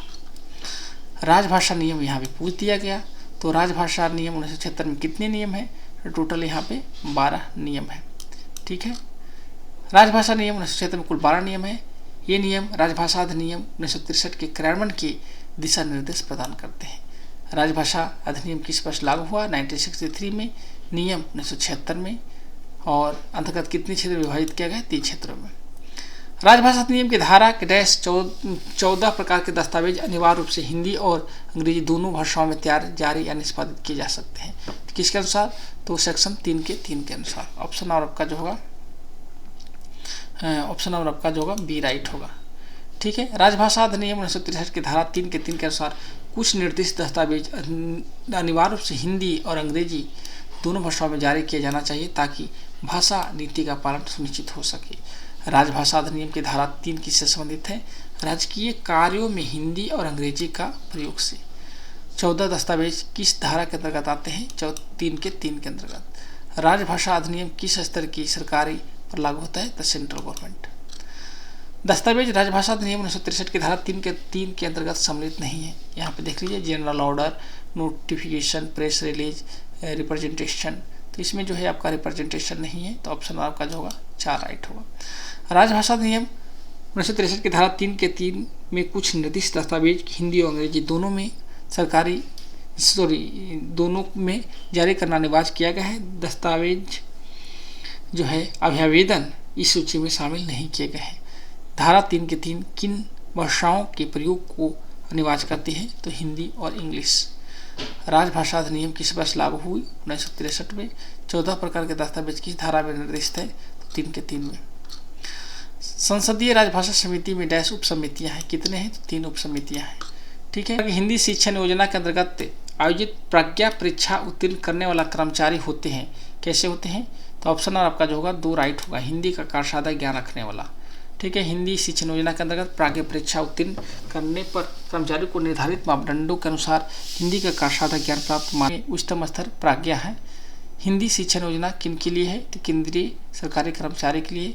संसदीय राजभाषा समिति की डैश उप समितियां रेलवे कार्यालयों का निरीक्षण करती है। तो कौन करती है? दूसरी समिति करती है। संसदीय राजभाषा समिति की दूसरी उप समिति। संसदीय राजभाषा समिति के अंतर्गत कुल कितनी उप समितियां हैं? तो 3 है। कि कार्यकारी विभागों से प्राप्त प्रस्तावों की वित्तीय जांच का उद्देश्य डैश होता है। इसका मुख्य उद्देश्य क्या होता है? तो ऑप्शन नंबर 1 राइट होगा। लागत पर रेलवे संचालन में अधिकतम दस्ता हासिल करना। तो ऑप्शन नंबर आपका 1 राइट होगा। वित्तीय जांच का उद्देश्य यह सुनिश्चित करना है कि रेलवे संचालन न्यूनतम लागत पर अधिकतम दस्ता प्राप्त करे। इससे सार्वजनिक धन का उचित उपयोग एवं सुनिश्चित होगा। ठीक है, वित्तीय जांच क्या सुनिश्चित करती है? तो आपका इकोनॉमी, इफिशिएंसी एंड एक्टिवनेस आपका सुनिश्चित करवाती है। वही है यहाँ पे रेलवे में वित्तीय जांच कौन करता है? तो अकाउंट डिपार्टमेंट करता है। वित्तीय नियंत्रण किस सिद्धांत पर आधारित है? तो न्यूनतम लागत के अधिकतम उत्पादन। ठीक है, minimum cost with maximum output. Next है, रेलवे वित्तीय संगठन में पेशेवर प्रमुख है और रेलवे बोर्ड में भारत सरकार के वित्त विभाग का प्रतिनिधित्व कौन करते हैं? तो मेंबर फिनांस करते हैं, सदस्य वित्त करते हैं। ऑप्शन और आपका 1 राइट होगा। सदस्य वित्त रेलवे वित्तीय संगठन में पेशेवर प्रमुख होते हैं। रेलवे बोर्ड में वित्त मंत्रालय का प्रतिनिधित्व करते हैं। वे भारतीय रेल में वित्तीय परामर्श और नियंत्रण के लिए उत्तरदायी हैं। नेक्स्ट है, रेलवे बोर्ड किस मंत्रालय के अंतर्गत कार्य करता है? तो रेलवे बोर्ड जो है आपका मिनिस्ट्री ऑफ रेलवे के अंतर्गत कार्य करते हैं। ठीक है, सदस्य वित्त किस मंत्रालय का प्रतिनिधित्व करते हैं? तो मिनिस्ट्री ऑफ फाइनेंस का करते हैं। रेलवे में वित्तीय परामर्श कौन देता है? तो अकाउंट डिपार्टमेंट देता है। नेक्स्ट है, निम्नलिखित पूंजीगत व्यय प्रस्तावों के मूल्यांकन की विधियां औद्योगिक और वाणिज्यिक उपक्रमों में समानता उपयोग की जाती है। तो क्या किया जाता है? तो ऑप्शन और आपका जो होगा आपका डी राइट होगा सभी। यहाँ पे जो है accounting rate of return, pay back period, ठीक है, discount cash flow, all of the given option are correct. तो ये सभी है। यहाँ पे देखें तो लेखांकन प्रतिफल दर यानी ARR, ठीक है, अकाउंटिंग रेट ऑफ रिटर्न, ठीक है, पुनः भुगतान अवधि तथा discount cash flow DFC, discount cash flow क्या होता है DFC, ये सभी पूंजीगत व्यय प्रस्तावों की मूल्यांकन की प्रचलित विधियां हैं जिनका उपयोग औद्योगिक और वाणिज्यिक उपक्रमों में किया जाता है, ठीक है। तो DFC किस कारक को ध्यान में रखती है? DFC विधि जो है किस कारक को ध्यान में रखती है? तो टाइम वैल्यू ऑफ मनी का, ठीक है, धन का समय मूल्य होता है। उसके बाद है यहाँ पे आपका पुनः भुगतान अवधि क्या मापती है? तो time required to receiver investment, निवेश की वसूली का समय।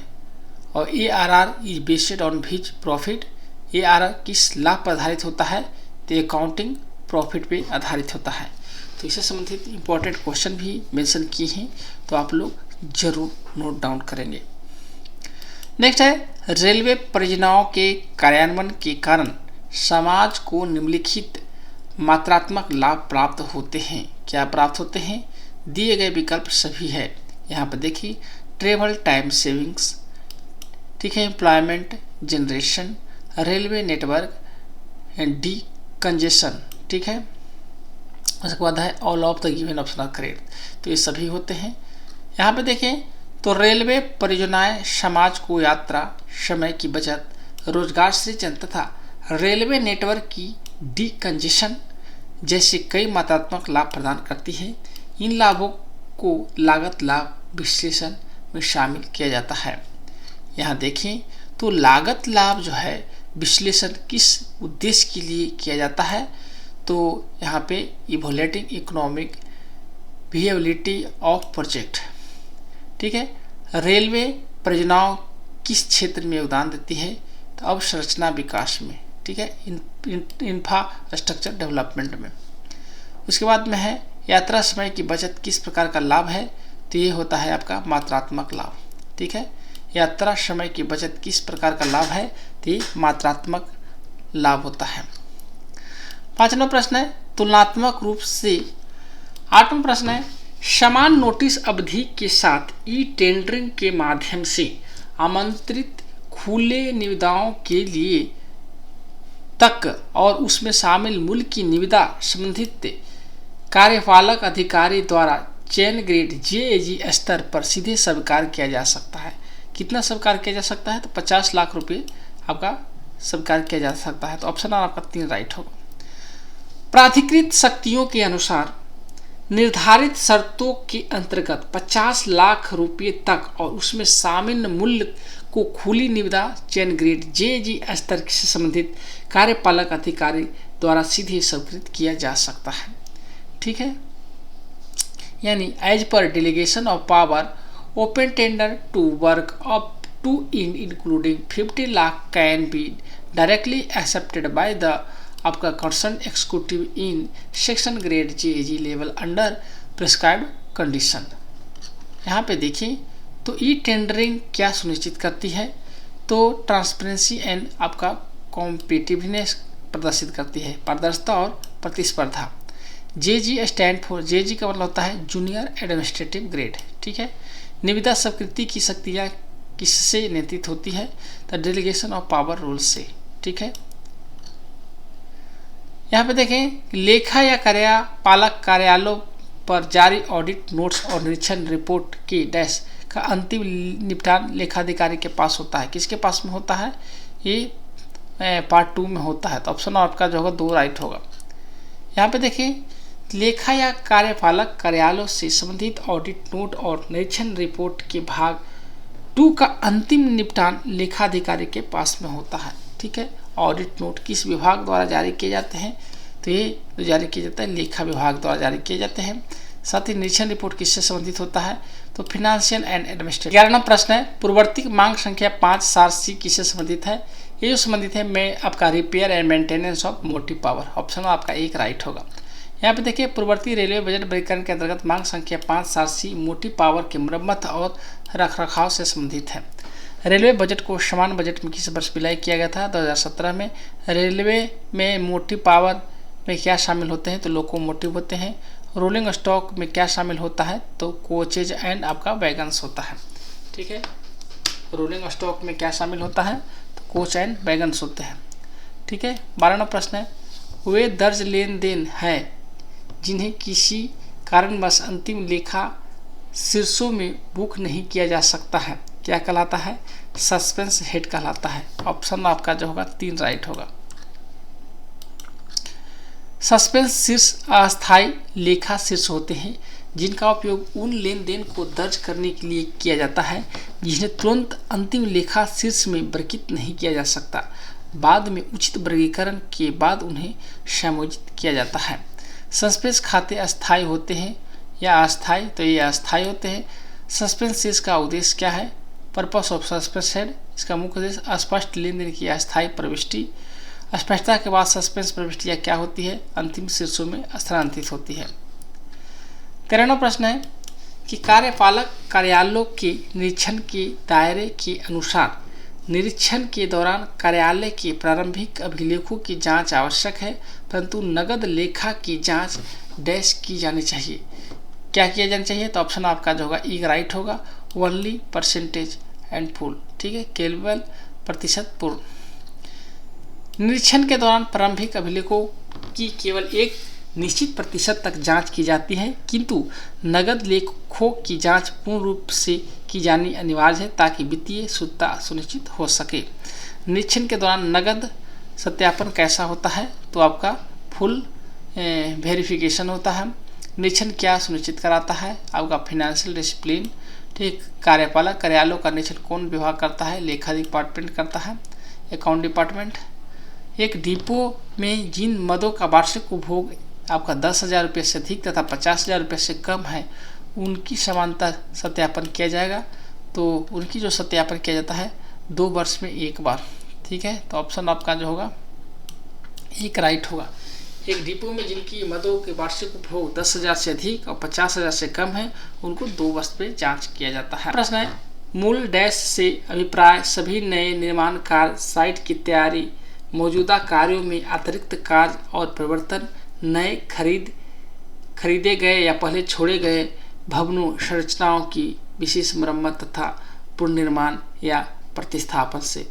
तो ऑप्शन आपका जो होगा आपका 3 राइट होगा, वर्क से। यहाँ पे देखिए, मूल कार्य यानी ओरिजिनल वर्क में सभी नए निर्माण, साइट की तैयारी, मौजूदा कार्यों की अतिरिक्त कार्य व परिवर्तन तथा विशेष मरम्मत, रिमॉडलिंग तथा प्रतिस्थापन सहित शामिल होते हैं। ये पूंजीगत प्रकृति के कार्य होते हैं। मूल्य कार्य सामान्यतः किस प्रकृति के होते हैं? पूंजीगत व्यय के होते हैं। राजस्व व्यय किससे संबंधित होता है? दैनिक रखरखाव से। साइट तैयारी किस श्रेणी में शामिल है? तो आपका ओरिजिनल वर्क्स में है। 17वां प्रश्न, रेलवे बजट के समान बजट में विलय के साथ अनुदान की मांग तथा रेलवे के बजट अनुमान विवरण डैश समान बजट का हिस्सा है। तो 2017-18 का ऑप्शन आपका जो होगा 2 राइट होगा। वित्तीय वर्ष 2017-18 में रेलवे बजट का समान बजट में विलय किया गया। इसी वर्ष से रेलवे की अनुदान मांगे और बजट अनुमान समान बजट का हिस्सा बन गए। ठीक है, रेलवे बजट अलग से किस वर्ष प्रस्तुत किया जा रहा था? तो आपका 1924 से अलग किया जा रहा था, और रेलवे बजट को विलय की घोषणा की गई थी 2016 में। विलय के बाद संपूर्ण बजट कौन प्रस्तुत करता है? Finance minister. 18वां प्रश्न है, वेतन बिल के प्राप्त रेंट रोल आपका A1621 की जांच या देखने के लिए की जानी चाहिए कि डैश क्या? तो ऑप्शन आपका जो होगा यहाँ पे 4 राइट होगा। ठीक है, सभी जैसे किराया वसूली योग्य राशि सही दर्शाई गई हो, वसूली वास्तव में वेतन बिल के माध्यम से की गई हो, जिन कर्मचारियों को अधिकार नहीं है उन्हें मुक्त आवास का लाभ नहीं दिया गया, तो ये सभी जांच किए जाते हैं। यहाँ पे रेंट रोल जो है आपका 1621 की जांच करते समय सुनिश्चित किया जाना चाहिए कि वसूली योग्य किराया सही है, वसूली वेतन बिल के माध्यम से की गई है तथा जिन कर्मचारियों को पात्रता नहीं है उन्हें मुक्त आवास का लाभ नहीं दिया गया है। ठीक है, किराया वसूली किस विभाग से संबंधित है? तो अकाउंट डिपार्टमेंट का। मुफ्त आवास किसके दिया जाता है, मुफ्त आवास किसे दिया जाता है, तो आपका इंटाइटलर स्टाफ को। वेतन बिल की जांच क्या सुनिश्चित करती है, सही कटौती या वसूली। रोलिंग स्टॉक के अधिग्रहण पर किए गए सभी व्यय डैश आवंटित किए जाते हैं, तो किसमें आवंटित किए जाते हैं, मूल्य आरक्षित निधि में। ठीक है, तो ऑप्शन आपका जो एक राइट होगा डिप्रिसिएट रिजर्व फंड में। यहाँ पे देखिए रोलिंग स्टॉक की आधुनिकीकरण और प्रतिस्थापन पर होने वाले व्यय समानता मूल्यह्रास आरक्षित निधि DRF से वहन किया जाता है, जो परिसंपत्तियों के प्रतिस्थापन एवं नवीकरण के लिए निर्धारित होता है। DRF का फुल फॉर्म क्या होगा, depreciation reserve fund. DRF mainly used for किसके लिए, परिसंपत्तियाँ का प्रतिस्थापन और नवीकरण के लिए। ठीक है, रोलिंग स्टॉक इंक्लूडिंग आपका क्वेश्चन बैगन्स। 29 प्रश्न है, कार्यपालक कार्यालयों और स्टेशनों के प्रारंभिक अभिलेख की लेखा परीक्षण के परिणाम दर्शाता है। क्या दर्शाता है, तो आपका जो होगा ऑप्शन नंबर 3 राइट होगा, निरीक्षण रिपोर्ट। ठीक है, इंस्पेक्शन रिपोर्ट। निरीक्षण रिपोर्ट में कार्यपालक कार्यालयों और स्टेशन की प्रारंभिक अभिलेखों की लेखा परीक्षक और निरीक्षण के परिणाम शामिल होते हैं। इनमें निरीक्षण के दौरान पाई गई अनियमितताओं और टिप्पणियां को दर्शाया जाता है। निरीक्षण किस विभाग द्वारा किया जाता है, अकाउंट डिपार्टमेंट के द्वारा। ऑडिट नोट और निरीक्षण रिपोर्ट में क्या अंतर है, तो ऑडिट नोट विशिष्टता होता है, निरीक्षण रिपोर्ट आपका विस्तृत समीक्षा होता है। Audit note is as a specify, inspection report is details review. Purpose of inspection, निरीक्षण का उद्देश्य क्या होता है, तो वित्तीय एवं प्रक्रियात्मक अनुपालन। ठीक है,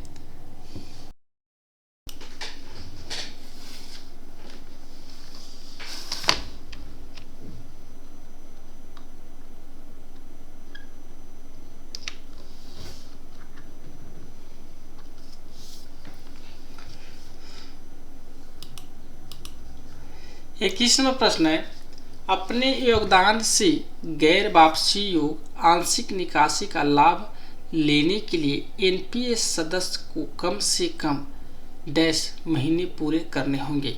कितने महीने नौकरी करने होते, तो 36 महीने यानी 3 साल तक। तो ऑप्शन और आपका जो होगा 3 राइट होगा। एनपीएस नियमों के अनुसार सदस्य को अपने योगदान से गैर वापसी योग्य आंशिक निकासी के लिए पात्र होने हेतु कम से कम 3 वर्ष 36 माह की सदस्यता पूरी करनी आवश्यक है। एनपीएस का फुल फॉर्म क्या होता है, national pension system. NPS is regulated by which authority. NPS का नियमन कौन करता है, तो आपका PFRDA, पेंशन निधि विनियामक एवं विकास प्राधिकरण। ठीक है, उसके बाद है minimum service required for partial withdrawal 3 years.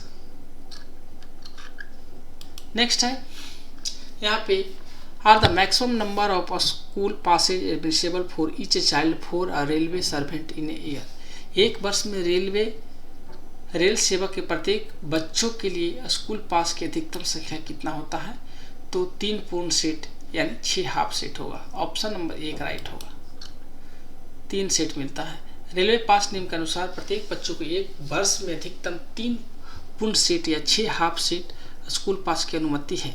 School पास किस नियम के अंतर्गत आता है, ये जो आते हैं आपका रेल पास नियम के अंतर्गत। हाफ सेट मीन्स क्या होता है, 1 वे जर्नी। फुल सेट मीन्स आपका 2 and 4 जर्नी।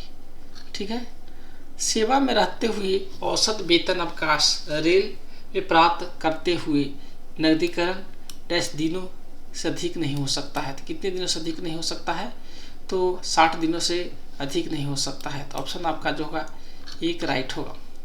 रेलवे अवकाश नियम के अनुसार सेवा के दौरान रेलवे पास प्राप्त करते हुए औसत वेतन अवकाश LAP का नकदीकरण अधिकतम 60 दिनों तक सीमित है। LAP का फुल फॉर्म होता है लीव ऑन एवरेज पे, maximum encashment of leave and retirement, तो 300 दिन होता है।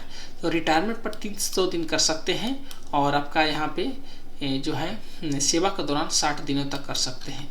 तो काफ़ी इंपॉर्टेंट है। अवकाश नकदीकरण किस नियम के से नियंत्रित होते हैं, रेलवे लीव रूल से करते हैं। ठीक है, फुल फॉर्म ऑफ उम्मीद का फुल फॉर्म क्या होता है, उम्मीद का होता है यूनिक मेडिकल आइडेंटिटी कार्ड होता है। तो ऑप्शन आपका 3 राइट होगा। ठीक ठीक है। उम्मीद का पूर्ण रूप है यूनिक मेडिकल आइडेंटिटी कार्ड। यह भारतीय रेल में कर्मचारी, पेंशनरों और उनके आश्रितों को चिकित्सा सुविधा प्राप्त करने हेतु जारी किया जाता है। ठीक है। उम्मीद क्या उपलब्ध करवाता है, तो मेडिकल फैसिलिटी। उम्मीद किस संगठन में शुरू की गई है, तो इंडियन रेलवे में। उम्मीद ने किस पुरानी प्रणाली का RES is an example for what, तो ई गवर्नेंस पहल है। ठीक है। उसके बाद में standard form for used for, मानक प्रपत्र जो है आपका 4 का उपयोग किसके लिए किया जाता है, निलंबन की वापसी के लिए, रिवोकेशन ऑफ सस्पेंशन। ऑप्शन आपका जो होगा 3 राइट होगा। ठीक है। रेलवे सेवा अनुशासन एवं अपील नियम के अंतर्गत मानक प्रपत्र जो है आपका यानी SF4 का उपयोग निलंबन की वापसी के लिए किया जाता है। यह कर्मचारी को औपचारिक रूप से निलंबन से मुक्त सेवा में स्थापित करता है। ठीक है। निलंबन आदेश किस नियम के अंतर्गत जारी होते हैं, तो D&A रूल के अंतर्गत होते हैं। निलंबन की वापसी का पहल कौन करती है, तो एम्प्लॉय ड्यूटी स्टेटस। ठीक है। निलंबन के दौरान कर्मचारी को क्या मिलता है, जीवन निर्वाह भत्ता। ठीक है। सबसिस्टेंस अलाउंस मिलता है ओनली। उसके बाद है एक ट्रेड टेस्ट में यदि कर्मचारी असफल होता है तो वह डैश के बाद नए ट्रेड टेस्ट में पुनः उपस्थित होता है। कितने दिनों के बाद, तो आपको कम से कम 6 महीने वेट करना पड़ेगा। तो ऑप्शन नंबर आपका जो होगा 4 राइट होगा। ठीक है। यहाँ पे देखिए रेलवे पर आपका प्रासंगिक निर्देशों के अनुसार ट्रेड टेस्ट में असफल कर्मचारी 6 महीने के अंतराल के बाद पुनः ट्रेड टेस्ट में सम्मिलित हो सकता है। ट्रेड टेस्ट किस उद्देश्य से आयोजित किया जाता है, तकनीकी कौशल एवं मूल्यांकन। 2 ट्रेड टेस्ट के बीच न्यूनतम जो अंतराल है आपका 6 महीने होना चाहिए। ठीक है। ट्रेड टेस्ट किस पर प्रभाव डालता है, तो आपका प्रमोशन एंड सुटेबिलिटी पर। ठीक है। Joining time is not to be combined with, joining समय के साथ नहीं जोड़ा जाना चाहिए। किसके साथ नहीं जोड़ा चाहिए, तो ये जो है आपका CL के साथ नहीं जोड़ सकते हैं। ऑप्शन आपका जो होगा 3 राइट होगा। ज्वाइनिंग समय को आकस्मिक अवकाश CL के साथ नहीं जोड़ा जा सकता है। अवकाश नियम के अनुसार CL को अलग से माना जाता है और इसे ज्वाइनिंग समय से पहले या बाद में नहीं जोड़ा जाता। ज्वाइनिंग समय किस उद्देश्य के लिए दिया जाता है, transfer from one station to another. CL stand for casual leave. ठीक है। Casual leave is counted in leave account, तो नहीं, इसमें नहीं जमा कर सकते। MSCP के अंतर्गत दी जाने वाली वित्तीय उन्नयन की अधिकतम संख्या जो है आपका 3 है। ठीक है। ऑप्शन और आपका जो होगा 2 राइट होगा। यहाँ पे देखिए संशोधित आश्वस्त करियर प्रगति। ठीक है। आपका MSCP योजना के अंतर्गत निर्धारित शर्तों के अधीन पूरे सेवा काल में अधिकतम 3 वित्तीय उन्नयन दिए जा सकते हैं। MSCP का काफ़ी बार यहाँ फुल फॉर्म पूछा गया है, तो मॉडिफाइड एश्योर्ड करियर प्रोग्रेशन होता है। ठीक है। वित्तीय उन्नयन कितने वर्षों के अंतराल पर दिया जाता है, तो आपका 10, 20 और 30 वर्ष, यानी 10 साल सेवा पूरी कर ली उस समय दिया गया, फिर 20 में। ध्यान रखिए इसके बीच में कोई प्रमोशन अगर होती है तो आपको ये उसी के बाद से काउंट होती है। यहाँ पे देखिए MSCP करियर प्रोग्रेशन एंड पे अपग्रेडेशन, करियर प्रगति एवं पेंशन उन्नयन। ठीक है। तो MSCP किससे संबंधित है, करियर प्रगति एवं वेतन उन्नयन से। नेक्स्ट है 31 नंबर, पुरुष कर्मचारी को डैश दिनों तक प्रत्येक अवकाश स्वीकृत किया जाता है। कितने दिनों तक, 15 दिनों तक। सरकारी एवं रेलवे अवकाश नियम के अनुसार पुरुष कर्मचारी को बच्चे के जन्म या दत्तक ग्रहण की स्थिति में निर्धारित शर्तों के अधीन 15 दिनों का प्रत्येक अवकाश प्रदान किया जाता है।